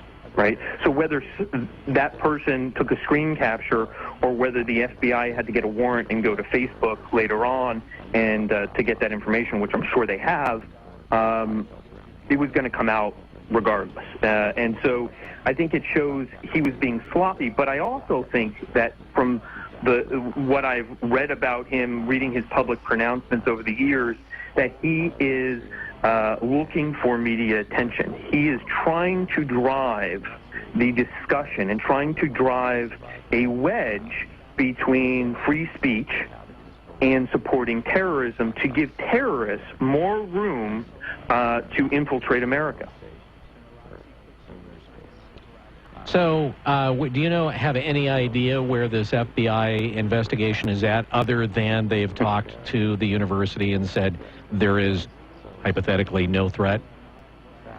Yeah, I think that the FBI is struggling with where is that line and trying to not give him and give terrorists more wiggle room if they bring a case against him for material support. And I think the case is there for material support. However, we're not seeing the FBI really go after people that are providing material support for the propaganda aspect of terrorism. And that's problematic. And we're not seeing the FBI go after, let's say, family members that are supporting the person who is participating in terrorist or terrorist support. So the FBI, I think, and the administration's really put themselves into a corner with this, because any way that they go is fraught with peril. And so I think what we're going to see is unfortunately, nothing's going to come about it, and the case is going to go on and on. All right. Joshua, thanks for joining us. Yeah, you just shake your head. It's not a rosy, it's not a rosy picture, and this is a very, I think, symbolic, unfortunately, of where we're going. But we need to demand better from our leaders and from the leaders of our higher institutions. All right, Joshua, thanks for being with us on the Wake Up Call. You take care. Thanks for having me. Joshua Katz, he is a managing partner with the Enright Group. Like I said, he was in Special Ops Command. He was also an Army Ranger, national security expert at that. It is 7:55 News Radio, 1120 KPNW. Well, the old saying about in every life a little rain must fall. For some people, it's more than rain. It's like softball-sized hail. And that can happen in a variety of ways. Maybe it's an illness that crops up, and it's a biggie, and it wipes you out financially. And the next thing you know, your credit is going down the tubes for something that's totally beyond your control. And yet you're trying to make it good. You're trying to be responsible. You're going out there. You've got a job. You're going to work every day. And then you throw a rod in the engine. Now you've got to get a car, and your credit is upside down, and you're saying, what do I do? Well, check out Guaranteed Discount Chevrolet and their Good People, Bad Credit program. Regardless of whether you're dealing with big medical bills or credit cards or student loans or foreclosure, they'll work with you to get you into a safe, reliable vehicle in 48 hours or less, and not only help you get to work, but help you reestablish your credit. So give them a call, the Good People, Bad Credit program. Guaranteed Discount Chevrolet at 541-998-2333, 541-998-2333. It's Guaranteed Discount Chevrolet. The hometown advantage. You can see it in that new shop down on Main Street, in the office downtown, the factory by the river, and the farm down the road. It's because of people like Reggie in finance and Ruth, the paramedic. Keisha, the designer, has it, and so does Orlando, the nurse. They live around here. They care about this community. They work hard to succeed, and that makes a difference. At EugeneHelpWanted.com, we're proud to work the hometown advantage. We work it around the clock, connecting local employers and local job seekers with local jobs they're good at, jobs they deserve. Post your job today and search a database of resumes to find, select, and hire the best local employees. Employees who live close by, close to family and friends, close to home. That's the hometown advantage. EugeneHelpWanted.com. Local jobs that work. If you have kids, you've probably wondered how you're going to pay for their college education. That's a great question. And fortunately, you can get some great answers at a free How to Pay for College seminar, Saturday, January 30th in Eugene. Financial, scholarship, and 529 plan experts will help you explore your federal and state financial aid options. Learn how to apply for scholarship money and discover all the tax advantages of the Oregon College Savings Plan. This is a free seminar, so the only thing you'll spend is a little time. It's happening Saturday, January 30th at 11 a.m. at the Eugene Library. You can even reserve a seat online at OregonCollegeSavings.com. That's OregonCollegeSavings.com. If you've got questions about paying for college, we've got answers. Saturday, January 30th at 11 a.m. at the Eugene Library. Consider the investment objectives, risks, charges, and expenses before investing in the Oregon College Savings Plan. Please visit OregonCollegeSavings.com for a plan disclosure booklet with more information. Read it carefully. Investments in the plan are neither insured nor guaranteed, and there is the risk of investment loss. Tia Kraft Tuition Financing, Inc. is the plan manager. It's your money. And this is your wake-up call market report on News Radio 1120, KPNW. This is a Bloomberg Market Minute. Stocks are climbing as crude approaches $29 a barrel in New York, boosting shares in energy producers. The S&P 500 has advanced from its lowest close in 21 months. Volatility has coursed through financial markets in 2016, and at least 40 equity markets around the world are now in bear territory. Verizon added 1.5 million new subscribers and exceeded analyst profit estimates, even as rivals push price cuts and promotions to lure customers away. IBM stock costs less now than it did when Berkshire Hathaway started building its stake in 2011. The computer services company has slid to its lowest level in more than 5 years in response to a disappointing earnings forecast for 2016. Berkshire is IBM's largest stockholder with an 8.4% stake. And Southwestern Energy announced workforce changes that will affect more than 1,100 employees. Some employees are being let go. Others are being offered reduced roles. Courtney Dunham.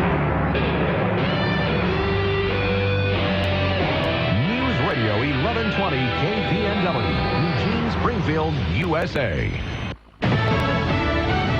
Fox News Radio, I'm Dave Anthony. After 4.5 years in an Iranian jail, a former U.S. Marine is finally headed home. Amir Hekmati, well, he is in the air as we speak. He'll be making a public arrival in his hometown of Flint, Michigan later today. Also flying back to America, Pastor Saeed Abedini. He's going to a retreat center in Asheville, North Carolina, where he'll be reunited with parents. Fox's Greg Palcott in Landstuhl, Germany, where those two got medical checkups. Journalist Jason Rezaian, also freed in a prisoner swap with Iran, is still getting care. The government is readying new rules to make it harder for some foreigners to come to America. Fox's John Decker live at the White House. Amid concern about foreign fighters entering the U.S., the Obama administration is expected to announce new visa requirements for European travelers who are dual nationals of Iran, Iraq, Sudan, or Syria, or who have visited any of those countries in the last 5 years. The new rules are designed to make it harder for Europeans who have fought for ISIS to enter the U.S. Exceptions have been carved out for those who travel to any of those 4 countries for government work or for humanitarian or journalistic reasons. Legitimate business with Iran also would not be punished. Dave? John, a former Russian spy poisoned in 2006, blamed Russia's president on his deathbed. Now a British judge agrees, ruling Vladimir Putin probably played a role approving Alexander Litvinenko's murder. No surprise to Marco Rubio. Vladimir Putin is a gangster. He has ordered the death of people. The Republican presidential candidate in New Hampshire, where a new poll gives Donald Trump a 20-point lead. Millions of Americans are doing storm prep from New York to Washington, where they could get 2 feet of snow to the south. We're expecting some significant icing across the Carolinas, parts of Kentucky, and even farther west into portions of southeastern Missouri. So it's going to make travel very dangerous, if not almost impossible. Fox meteorologist Maria Molina. Rebound on Wall Street. The Dow up 83 points. Fox News Radio. Fair and balanced. If you want to work until you drop, reduce your standard of living in retirement, or lose more of your hard-earned money in the stock market, then just ignore me. But if you'd like to generate a steady, predictable income, I'm talking real wealth and financial security for as long as you live, then listen to this. A free report is now available that reveals the money-making secrets Wall Street and the banks don't want you to know. It reveals how you can get guaranteed growth, safety, and wealth-building power without risking your money in the Wall Street casino. To get your free special report, visit bankonyourself.com. That's bankonyourself.com. Your locally owned Health Mart pharmacy is committed to helping you and your wallet stay healthy. As a retired teacher, I look for ways to save money for the things I love, like traveling the world. Medicare plans change each year. Fortunately, my Health Mart pharmacist helped me understand my insurance saving me money on prescriptions. They can help you too. Start saving for the things you love. Visit healthmart.com to find a locally owned Health Mart pharmacy near you. Health Mart, caring for you and about you. Protesters remain inside a federal wildlife refuge in Oregon, frustrating people in the community, telling them it's time to go. The governor is also frustrated. Fox's Jeff Manasso has more live.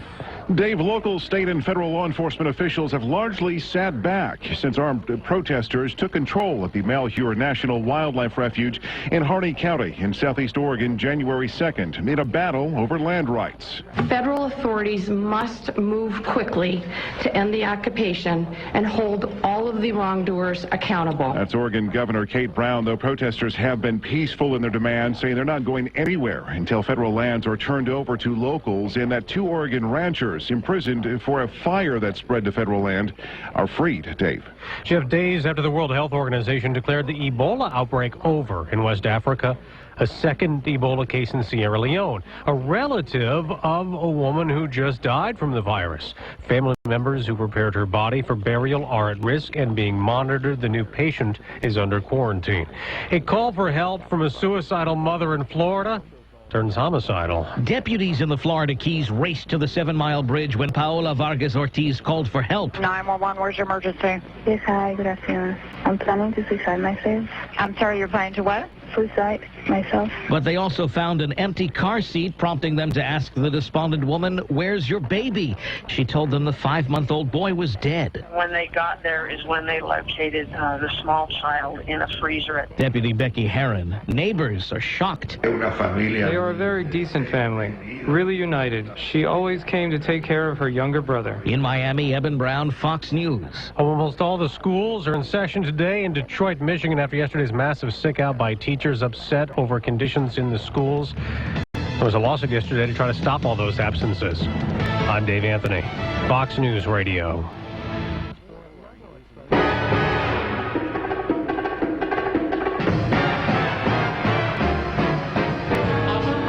News Radio 1120 KPNW 805, 5 minutes after 8 o'clock. Hey, a reminder, our Umpqua wake-up call ice cream social, Java Thunder getting top billing. Sir Bill, maybe number 2. Maybe even down, we'll put him 3rd, because I think the group of folk in which get to enjoy the ice cream, I have to say they're up there on the top billing. If you'd like to be considered, we need an entry from you, and that's, well, if you got the internet, it's going to be easy. Right, Bill? All you have to do is email us at 1120kpnw@gmail.com.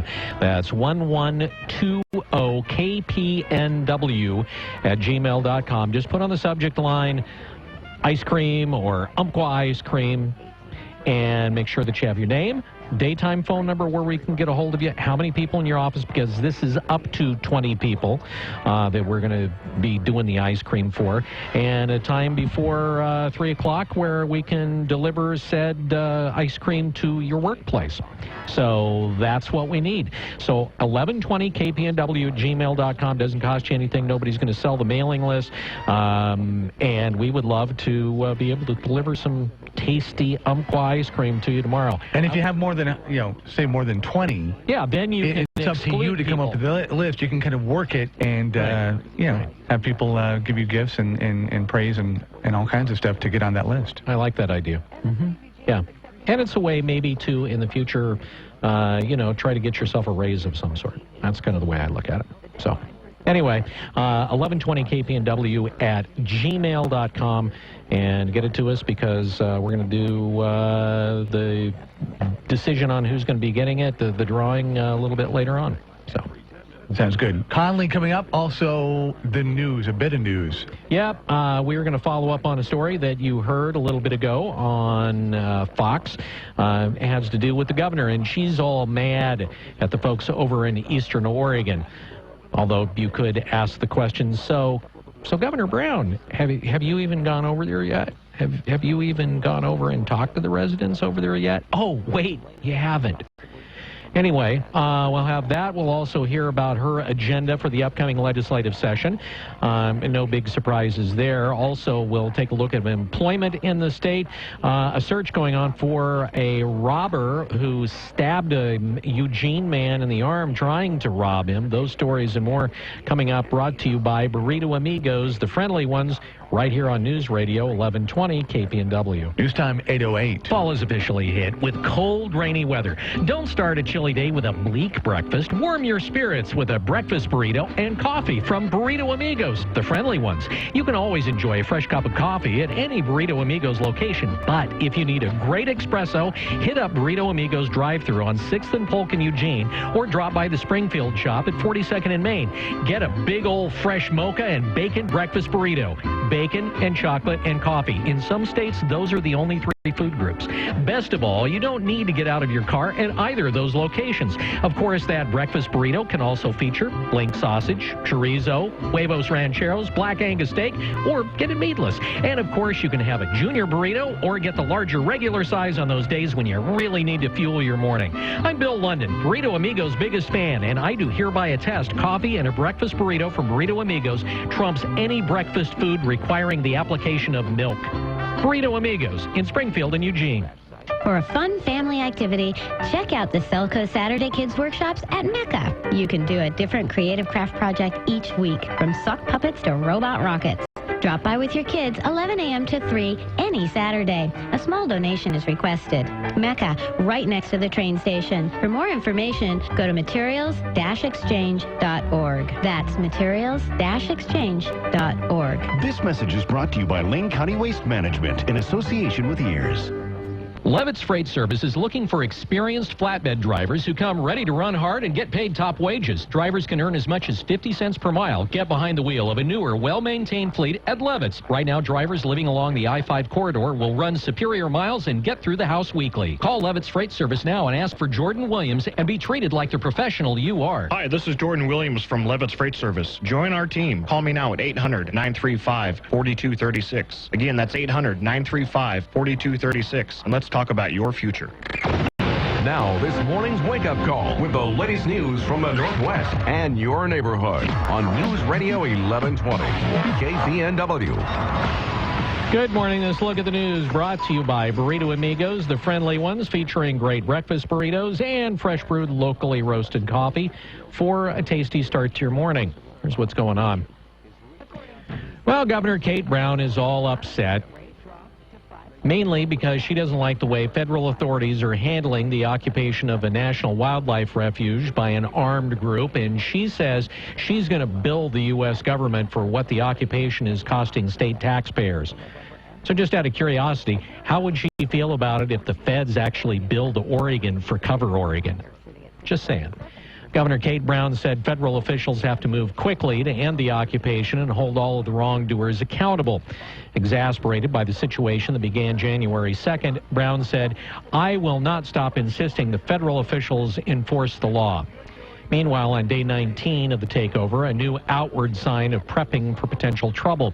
The Oath Keepers group has set up a medical triage tent near the refuge, as Harney County Sheriff Dave Ward has also told the area's hospitals to be advised and be ready if there's a need for what he referred to as added medical care.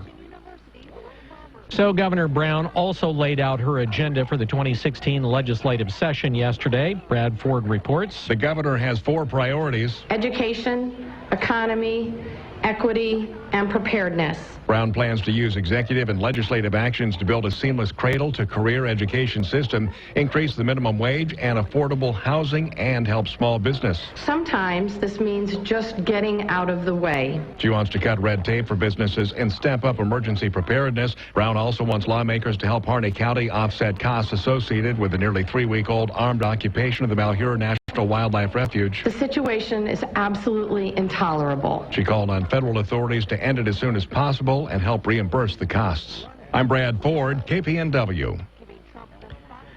Well, two-time Olympian Nick Simmons and his coach are filing a federal antitrust lawsuit against USA Track and Field and the U.S. Olympic Committee.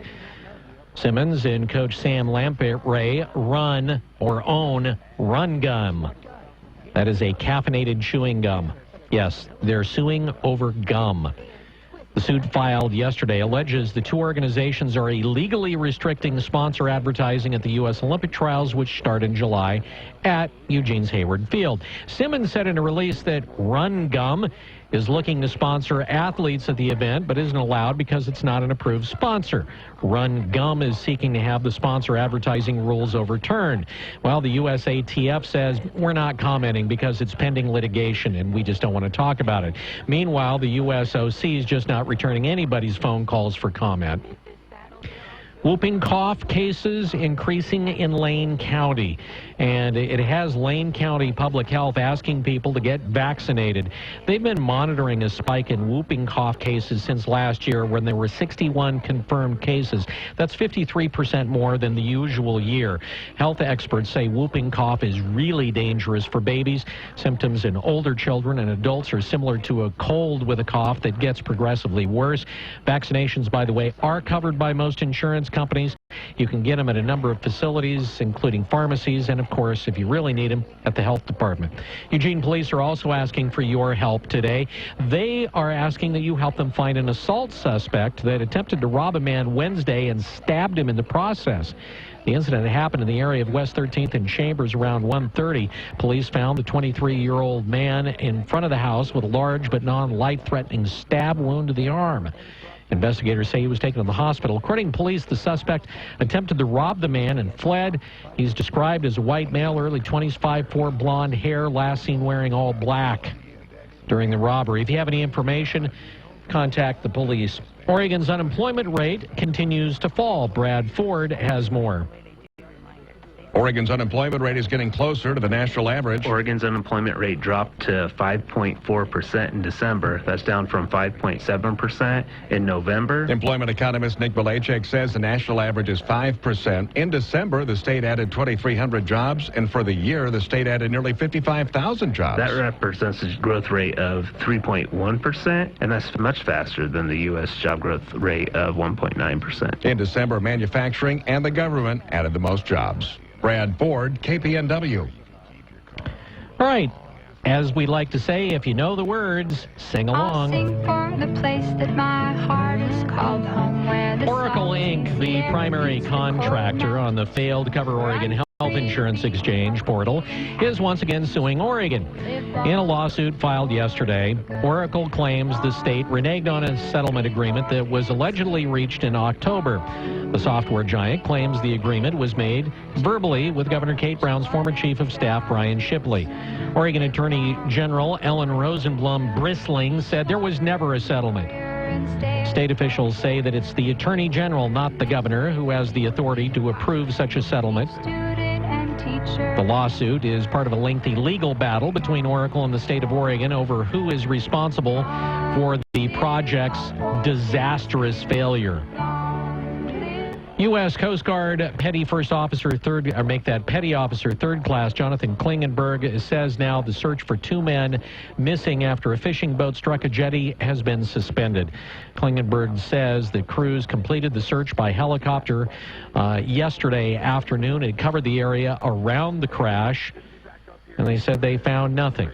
It was near Coos Bay. They recovered the body of a third crew member early yesterday morning.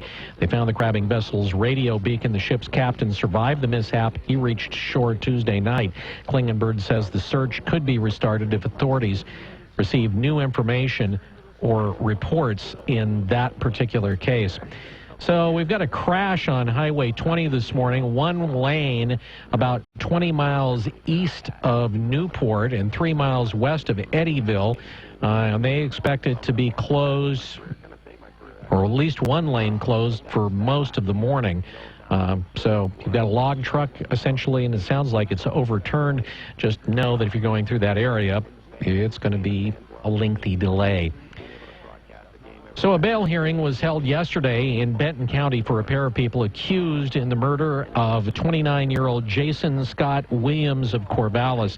It happened Friday night outside of Sherry's restaurant, and the prosecutor is calling the killing a planned hit. 43-year-old Michael Dayette and 35-year-old Brooklyn Shepard are accused of murder in the case. Prosecutors asked for and got the court to seal the case records while the investigation is ongoing. But we know a little bit more, courtesy of Assistant DA Amy Matusko, who said that the killing may have been vigilante justice for someone who hadn't been properly punished by the law. Prosecutors are remaining vague otherwise about the records, which are expected to be unsealed within a few days. Both defendants pleaded not guilty this week. They're in jail on $1 million bail. There's no motive, at least yet, other than what we've already told you. According to the investigators, Jason Williams, the deceased, and Shepard were acquaintances, and Shepard and Dayette were romantically involved. The former mother or stepmother of Kyron Horman is speaking out for the first time since the boy disappeared. Brad Ford has that story. Terry Horman tells Good Morning America and People magazine that she had nothing to do with Kyron's disappearance. She says she wishes she could do that day over again. You do the what ifs. So if I were to do anything, I would just keep him home that day. As for reports that she planned to murder her husband, Kane, she says it's not true. I never wanted to harm my husband. And there is just so much information that is not being told to the public. Horman says Kane and Desiree Young should focus on finding Kyron because she had nothing to do with his disappearance from Skyline School. You can go to people.com for more exclusive video on the Terry Horman interview. Brad Ford, KPNW. And finally, well, those involved are finally confirming that a recent episode of the popular TV program Mythbusters was filmed in Eastern Oregon. Oh, I know. This has been the cause of much consternation. Was it in Oregon? Was it in Eastern Oregon? Was it in Drain? Saturday's episode of the Discovery Channel show featured hosts Adam Savage and Jamie Heineman trying to implode a railroad tanker with steam. Producers of the show and All Trans Tech organized the experiment at the Port of Morrow and Boardman. During the episode, Savage and Heineman tested the legitimacy of a common tale where steam inside a tanker cools, and that creates a vacuum and then crushes the steel car like a giant invisible hand crushing a cheap aluminum beer can. Before the episode aired, promotions declared it was the show's biggest production in its 16-season run. The Mythbusters team found the tanker only crumpled after it was severely damaged. And then they deemed the myth busted. It's 8:20. This look at the news brought to you by Burrito Amigos. They're the friendly ones here on KPNW. Wake Up Call Sports on News Radio 1120 KPNW. Buffalo Bills professional football team made history Wednesday by hiring the NFL's first female full-time coach in Catherine Smith. She'll be a special teams quality control coach. Served as an administrative assistant to Rex after working 12 years for the New York Jets. Talking about Rex Ryan, Bills have a track record of such hires. In 1986, they became the first team to hire a woman as a scout. Oregon's basketball team has their work cut out for them tonight. The first place USC Trojans will be at Matthew Knight. That's being said, Dana Altman has never lost to USC. He's 8-0 as an Oregon coach. Last night, the OSU men's team played USC's Southern Cal counterpart in UCLA. Wasn't a good result as the Beavs lost their third consecutive game, 82-73. Oregon State had very little intensity in the second half, and it's hard to say whether that was tied to the press that Jamal Reed received in the last week for tripping a referee intentionally during a game. Portland Trailblazers came up short in the ATL. Paul Millsap, 23 points to lead the Hawks to a 104-98 win. Golden State filleting teams in the NBA. Latest victims were the Chicago Bulls, who fell 125-94. Oregon's new defensive coordinator, Brady Hoke, has signed a 3-year deal worth a guaranteed $1.8 million. It breaks down like this. He'll earn $400,000 in 2016 when he'll probably work the hardest and then make $700K the next 2 years. And Chip Kelly had his inaugural press conference yesterday as he was officially announced as the head coach of the Niners. His lack of a suit and his, quote, emotional intelligence received the brunt of attention from the chat. An ESPN article had the headline, "High Risk, High Reward," on a story about Chip joining the team. Wake Up Call Sports on 1120 KPNW News Time, 8:22. Your KPNW weather brought to you by Mattress Mania, where the side effect of saving like crazy may cause excessive high-fiving and a permanent smile. Good morning. If you're headed out that door in the next few minutes or you're already on the road, we do have some patchy light fog off and on out there. Otherwise, mostly cloudy skies.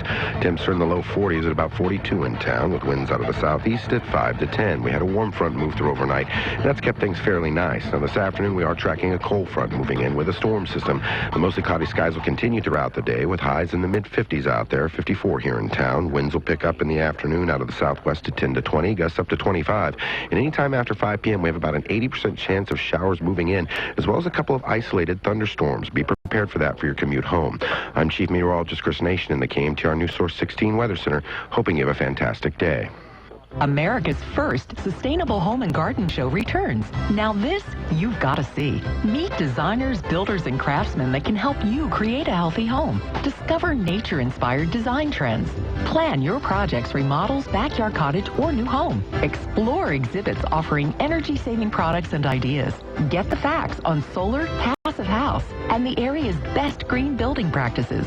Create a better home at the Good Earth Home Garden and Living Show, Friday through Sunday at the fairgrounds.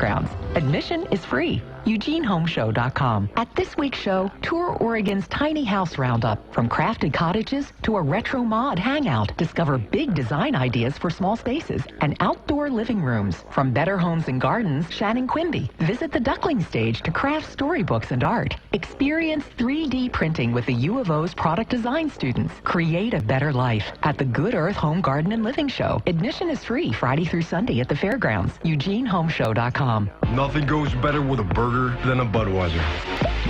The original power couple. Beechwood aged to perfection meets grilled to perfection. The smooth taste of Bud brings out the best in a burger. The official beer of beer. The official food of food. No Bud, no burger.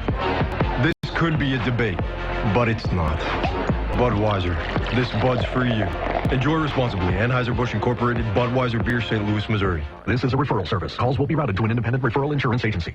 Do you know the #1 cause of bankruptcy? No, it's not losing your job or running up credit card debt. It's not even divorce. It's medical costs. If you and your family don't have health insurance, just one serious illness or accident could be financially devastating. But now there's good news, really good news. A health insurance hotline has been established to provide health insurance for all Americans, even uninsured Americans with pre-existing conditions. Now anyone can get health insurance even if you have a pre-existing medical condition. I repeat, now anyone can get health insurance coverage. Call now for a free no-obligation quote on affordable health plans available to you. Again, Again, this is a free hotline for anyone, even if you have pre-existing conditions. Protect you and your family from sudden unexpected medical costs. Call the free health insurance hotline right now at 1-800-841-0007. That's 1-800-841-0007. Call 1-800-841-0007. We will never fully understand what we've asked of you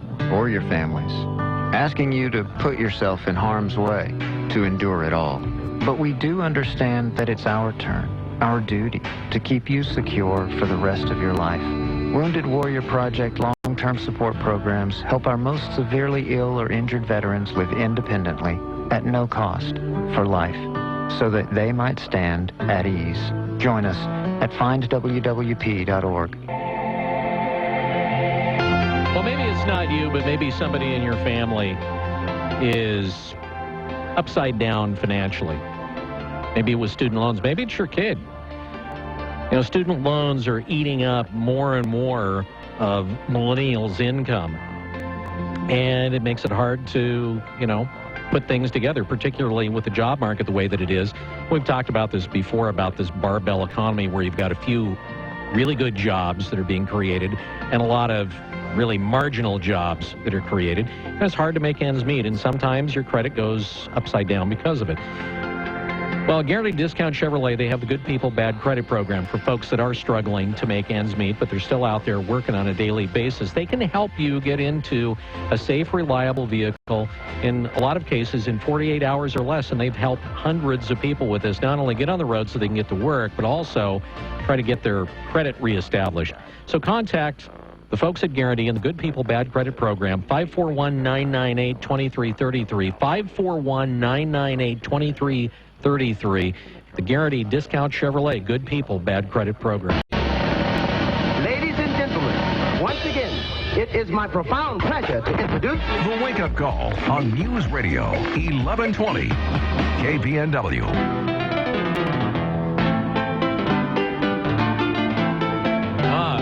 And the roll music for the president of Conley Capital, as opposed to AC/DC, which is normally what it is. Anyway, Gary Connolly joining us on this Thursday morning. Thanks for being with us. Thanks for coming in, as usual. Yeah. Taking time out of your day to come in and gift us with your presence. Well, your sarcasm is welcome along with everything else. Well, thank you. No, I actually mean it. I think. Yeah. Anyway, I'm not sure how I meant that. Yeah, no. So I'll just take it as a. Just take it as a compliment, and we'll just. Yeah, or as a bearish indicator. Hard to know. Go ahead. Bearish indicators. Okay, that's a good place to start. Well, today not so much, with the Dow up, I think, about 150 with the last time we checked, and the S&P up about 20. But prior to that, for the last, week or two, Wall Street has just gotten the crud kicked out of it. Today, like we said, up a little bit. What is going on at this point? Correction? Are we in correction territory? Is it just, what are we? Where are we? What is it? Well, we're certainly in correction territory. Maybe we're in a bear market. Even after the rapid and many people would say severe decline since the first of the year, the worst start ever, worst January ever, according to some things I've read. The stocks themselves are still not cheap in general. Mm-hmm. So the other thing I think that you might be able to tie this to, besides just momentum, is that the last set of economic statistics that came out since the Fed raised interest rates a little bit were not very robust. In fact, almost everything was worse than expected. So predicting recessions is absolutely impossible. Mm-hmm. But and as we said last week, we probably never came out of the problems of the malaise from 2008. So, notwithstanding what you read, notwithstanding the jobs that are created, and et cetera, et cetera. So what's going on at this point is that things aren't cheap. Both the Dow and the Standard & Poor's have either gotten down to or slightly below the low that was made in the spike down last August. So that, from a technical standpoint, is just a test. You have to wait now and see what happens next. A test of what? Well, a test of those lows, because you had a spike down in August that held and then a big rally. So now you're back to those lows again. If it holds again from a technical standpoint, then that would mean that it is just a correction, or maybe is just a correction, and stocks are going to continue on up, notwithstanding the fact that they're far from cheap. Yeah. If it consolidates in here a little bit and then goes on down, then you have something that may go on for a considerable length of time and go a lot lower. How much of this do you think, I mean, we've heard everything about, okay, I mean, a big part of this is China, a big part of this is oil prices, which yesterday were down, I think it was 27. They got down to touch 26. Did it touch 26 yesterday? Okay, so we were down into the $26 range. The chat being about China's slowdown and oil prices. How much of this, though, at least in the U.S. market, has been brought out by quantitative easing infinity? Well, I think certainly that's the reason that the market is so high. Right. Is because the money had to go somewhere, and instead of having inflation in the quote-unquote real economy, you had inflation in assets, particularly in stocks, and to a certain extent for a while in commodities and other things too. So the question is what happens next. If they begin to print money again, then there's a pretty good chance that stuff will go on up from here and get more expensive. If they don't, then that's another matter. The other thing is that we did talk a little bit about last time, is that the economy certainly in other parts of the world is worse. Is worse. Yeah, worse and then some. And that has a tendency to frighten people offshore, make them come here, cause the dollar to be stronger. Because even as I don't want to say shaky, but as skeptical as we are of our own situation, it's a whole lot better than literally everywhere else in the world. We talked about the Chinese. I read someplace that there was a $4 million, or excuse me, somebody who was doing well in, let's say, New York, I think is where it was, and bought a new house, bought an $8 million house, and was trying to sell his old house for $4 million, and had literally 30 lookers/buyers, prospects that came through, none of which spoke English, all of whom are Chinese. So what that's really telling you is that there are people... Yeah, what, the rich Chinese are coming to the United States? Well, the rich Chinese are trying to get some money out of the country, and if you looked around the world, this is the best place. I mean, the currency is, reasonably stable/strong.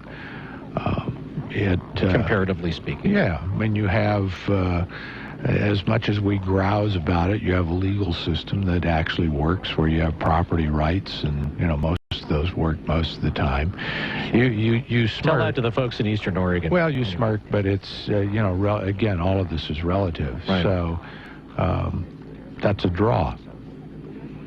Okay, so the average person, it's funny because I've noted that on most of the newscasts, or a lot of them, over the course of the last couple of weeks, more bad news for your 401k or your IRA. The stock market is, for the person that is, watching their portfolio and probably having heart palpitations over what's been happening. What do you say to that individual, that's sitting there wondering, okay, so I'm sweating here a little bit. What do I do?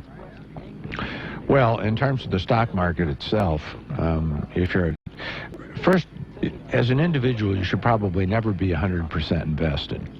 Okay. Even though the cash doesn't make anything, what it is an opportunity. It's a call on buying something cheap. If you're talking about a 401k, the average 401k has got a bunch of different choices in it, which aren't actually different choices. They're stocks, bonds, and cash. And stocks being not individual stocks, but stuff like this, Standard & Poor's or small cap or emerging markets, so on and so forth. I think, it may turn out to be too late to sell, but if I didn't have any cash, I probably would raise some anyway in a 401k. And particularly if you're in an IRA where you've got a whole much more flexibility, where you can buy things that actually are cheap. I'd leave you with a couple of thoughts, and we can loop back to the oil market about this, which you'd ask about earlier if you want. One is that these trends, whether they're up or down, with, let's say, the price of oil or the price of stocks or the price for currency, etc., they go on a lot longer than anybody would have imagined in either direction. And when you get to an extreme and you get to a turn, let's say oil, for example. Now, oil's gone from, $100 and some odd dollars, not the high at 140, but let's say $100, $110 a barrel, 26 yesterday. Is that the low? I don't know whether that's the low or not. But, excuse me, the bullish case is beginning to sound absolutely ridiculous. And the bearish case is, sounds like it couldn't be more right. There are tankers sitting off China that are full of oil. Where West Texas Intermediate, the price is set in Cushing, Oklahoma, those tanks are fuller than they've ever been. You've got production that has not been cut back in Saudi Arabia. They think they might be willing to sell part of Aramco. You've got the Iranians that now can sell oil, and you've also got all of the ships out there that are, or many of the tankers that are full, because that's where it's getting stored, and yet the production continues on.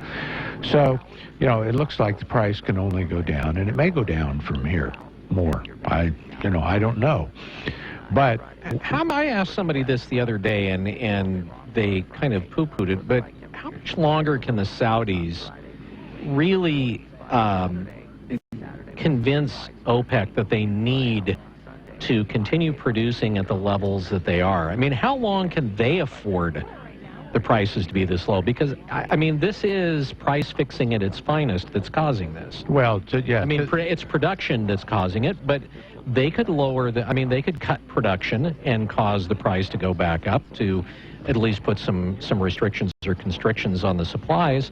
How long can they afford to do this? Well, I don't know how long exactly, but longer than you would think.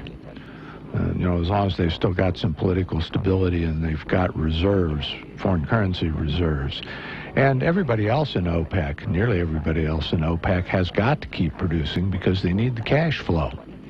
So as long as they can sell it at all, they are going to keep producing. Even if they're producing at a loss? Well, you're not really producing at a loss, okay? Because most of the money that goes into an oil well is sunk cost. You've drilled the well, you've completed the well, and the cost to operate it and pump the oil out is practically nothing. So you maybe don't drill any new wells, okay, but you simply just can produce for practically, like I said, practically nothing. I don't know what the Saudis' marginal cost of the next barrel is, but it might be $1 or less. Really, that's it? Yeah, because the wells are already drilled, that money's sunk. So, yeah, I don't, and even if we are at the bottom, okay, and I don't know that we are with the price of oil, there's nothing that says that it can't stay down here for a while, and there's nothing that says it can't go lower, even though it doesn't make economic sense, at the moment. If you look at, for example, the tech bubble in 1990, people knew that tech stocks were overpriced in 1996, and the bubble didn't pop until 2000. Okay, so long time, a lot of pain there, especially if you were short. Then the NASDAQ started down, went down by 50%, and yet it had another couple of years before it hit the bottom at down 80%. So you never want to discount how high or how low something can go and how long it'll take to play out, because the trends very often take a lot more time than you would think. And as I said, when you get to the point where you really are at a low or a high, the bullish case, if it's a stock market going up, sounds absolutely bulletproof. And the fact that they could go down seems absolutely absurd. Or in the case of oil, as I said, you can make a pretty bearish case for it right now. And that sounds, that's probably the best indication that we may be getting somewhere near a low. But that doesn't mean it can't spike from 28 down to 18. Wow. All right, so what's the nugget here this morning? Well, I think the nugget is just exactly what we've been talking about, that, stuff does go on longer than you think.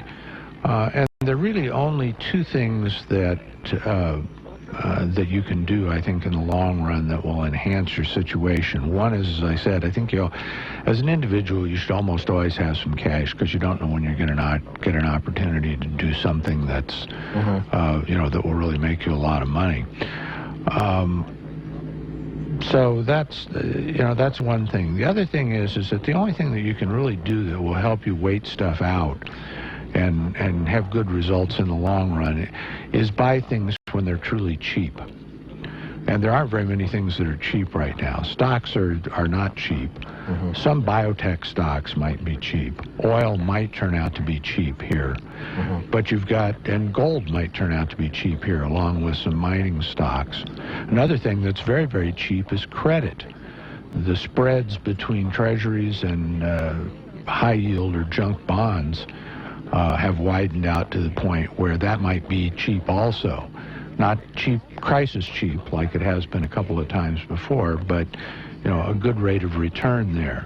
But you've got to be prepared to wait a long time, and you've got to make sure that whatever vehicle you get into at this point, I think, doesn't have so much, isn't structured in such a way that they're going to have to cough up the position. I mean, a mutual fund, for example, doesn't really have to redeem your money, but they do. So, they wind up selling things. If you were going to buy an oil company, for example, you would want to have one that had a low break-even cost, or a mining company, and didn't have a bunch of borrowed money, because even if things don't go much lower, they could stay here for a long time. Yeah. Gary Conley from Conley Capital, as always. You can check him out on the web at conleycapital.com. Thanks for coming in, Gary. Yeah, always a pleasure. All right, we'll talk to you next Thursday. It is 8:43, News Radio 1120 KPNW. It's the latest wake-up call market news. This is the KPNW Business Report.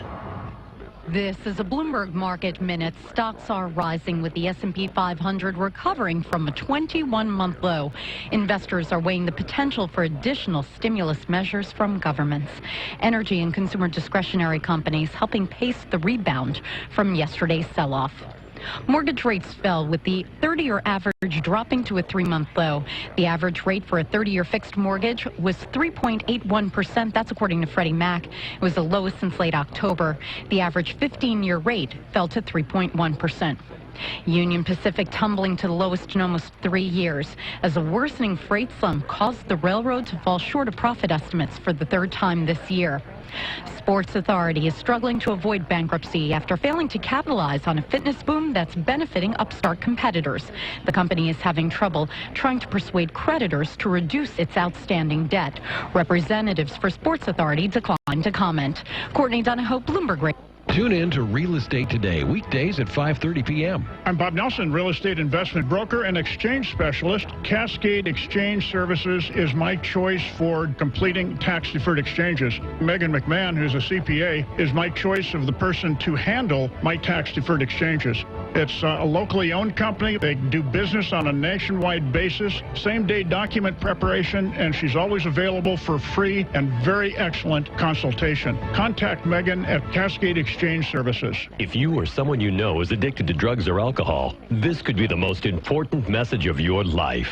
Write down this number or store it in your cell phone, but call 1-800-426-6186. That's 1-800-426-6186. By calling the treatment helpline for drug and alcohol addiction, you can turn your life around. Our advisors will match you with a proven 5-star luxury treatment center that will end your drug or alcohol addiction once and for all. Your future can still be bright. When you call right now, you'll speak to a recovering addict who understands what you're going through. Let us help you break your addiction to drug or alcohol before it's too late. This call is completely confidential, and if you have private insurance, there should be no cost to you. Take 5 minutes of your time and call right now. It may change your life for the better. Call 1-800-426-6186. That's 1-800-426-6186. Call 1-800-426-6186. Save big with Oregon E-Deals. Check out KPNW.com for reduced prices on items from Off the Waffle, SM Gun Shop, Papa John's Pizza, and Creative Clock. It's easy to save big. Just head to KPNW.com and click Oregon E-Deals to take advantage. I'm saving big. This is Savannah Guthrie with an urgent story developing all across America. Despite having more than enough food available, there are nearly 16 million kids struggling with hunger. That's why the Feeding America nationwide network of food banks engages local communities in solving hunger by collecting surplus food, giving hope to hungry kids. But they need your help. Learn more at feedingamerica.org. A message from Feeding America and the Ad Council. Northwest Burger inside the 5th Street Market features burgers so amazing they're an experience all their own. Freshly ground meat and local produce combined with the creativity of local chef Garrett Kirsch makes for a burger experience like no other. You'll get mouth-watering goodness in every single bite. Check out their menu and photos on Facebook. Northwest Burger, located in the 5th Street Market. It's not just a burger, it's an experience. At home and around the world, KPNW is there, covering the news that's important to you. Your 24-hour news, weather, and information station. News Radio 1120, KPNW. KPNW weather brought to you by Mattress Mania in Albany, Eugene, Springfield, and Corvallis. Save like crazy. Good morning to you and yours. Right now we're looking at mostly cloudy skies out there with temps in the low 40s, about 42 in town. We do have some patchy, dense fog off and on out there with winds out of the southeast at 5 to 10, thanks to a warm front that moved through last night into this morning. Now this afternoon, mostly cloudy skies look to continue with highs only in the mid-50s, about 54 here in town. Winds will pick up out of the southwest at 10 to 20. A few gusts up to 25 as a cold front of the storm system starts to approach the area. We've got about a 60 to 80% chance of showers anytime after 5 p.m. into the evening and the overnight hours. And I can't rule out a couple of isolated thunderstorms, one here or there. I'm Chief Meteorologist Chris Nation in the KMTR News Source 16 Weather Center, hoping you have a great day. Well, the year-end clearance sale is ending soon at Sleep Train. So you need to get in there before it's over because you're going to save a whole lot. You'll save on Sleep Train's top brand names like Beauty Rest and Posturepedic and Tempur-Pedic and more.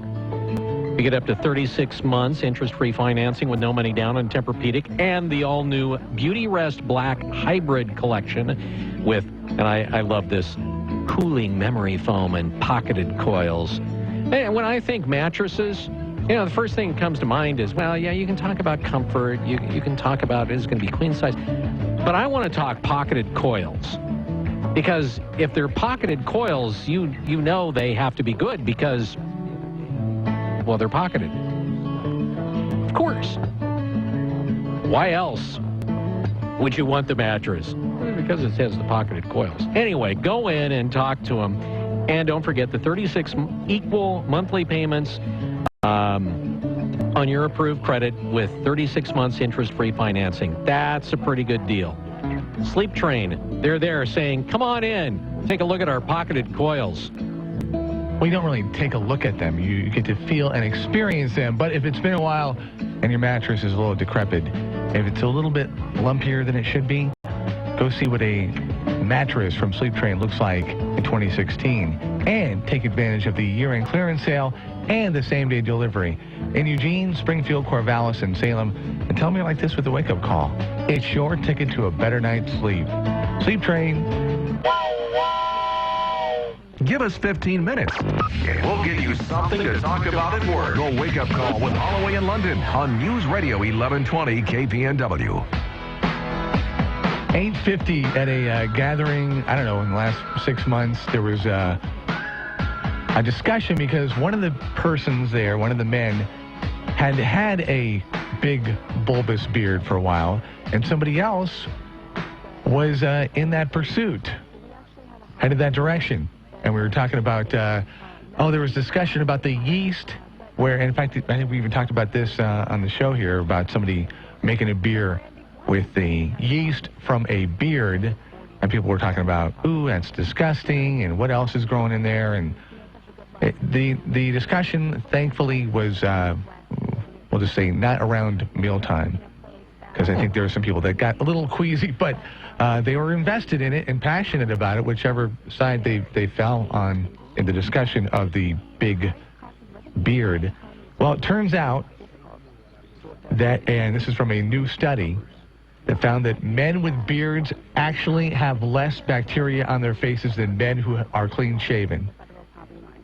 In fact, guys without facial hair were 3 times more likely to have bacteria that could get them sick on their faces. And I guess we're talking about the nicks and cuts when you shave. Well, that provides places for bacteria to form colonies. And I also find that people that are completely clean-shaven, much like dogs, like to roll in dead things. So that's it. I mean, the first thing, you're walking along and say, oh, I'm clean-shaven. You're walking along, oh, it's dead. I must sniff it. Now I must smash my face into it. That's what less what than happens. People with beards. Yeah, people with beards don't do that because they don't want chunks of rotting stuff hanging off their face. So they're just like, oh, I would roll in that, but I have a beard. Now, it talks about the whole idea that the facial hair, the big beard, trust me on this, is built to fight infections, but it doesn't really say how or, what the kind of the reasoning behind it. So we'll have to kind of just. The beard was built to fight infections. God, who came up with that theory? Oh, that's what it's for. It's there to fight infections. No, it's there because hair grows on your face.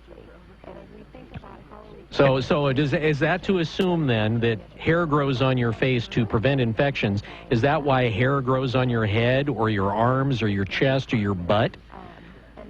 Because, it's going to fight infection? It's a byproduct. It's a byproduct of, I think that is of the hair. Somewhat lame. And we talked about this with Abby warm. here with the Infinity Coaches Charity Challenge. We talked about Facebook and how you send it out to your friends, your so-called friends, and, say, want to help the babies and be a friend to the babies, send the link out. And we'll just put this plug in there, too.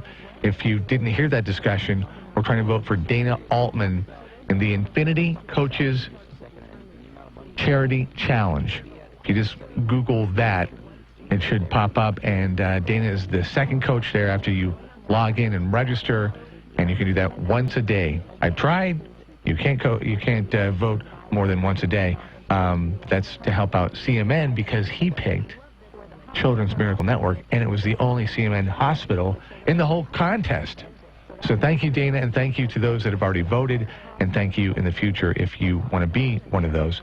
As we talk about Facebook, the average person apparently has 150 Facebook friends, but a study found that we'd only go to 14 of them for sympathy in a tough situation.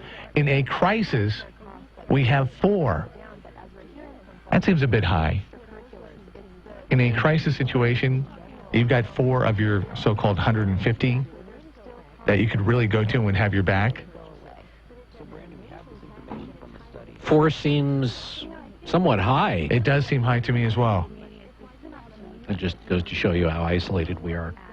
But, I mean, think about, not just Facebook, but consider all your friends. How many do you really have? In a crisis situation, I mean, a tough scene, who can you really count on?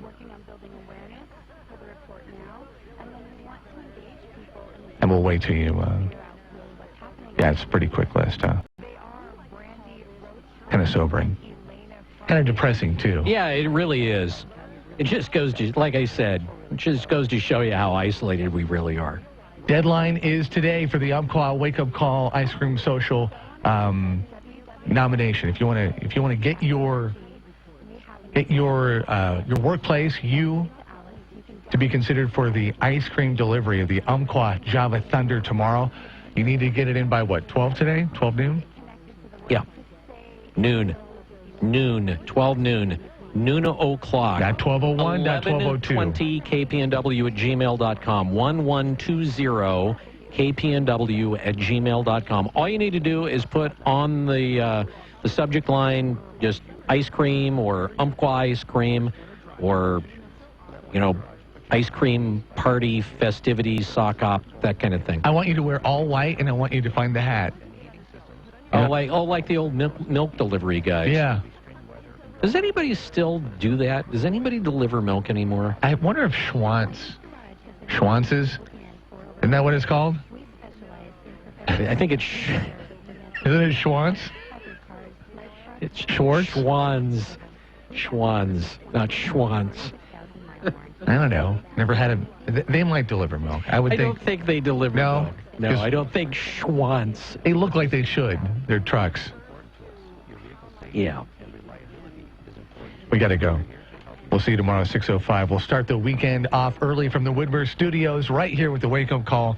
See you then on 1120 KPNW. It's radio you can watch. The Wake Up Call with live video streaming from the Whitmer Brothers studio every weekday morning from 6 a.m. to 9. Go to KPNW.com and click on the Wake Up Call streaming banner. The Wake Up Call and Whitmer Brothers, the local guys.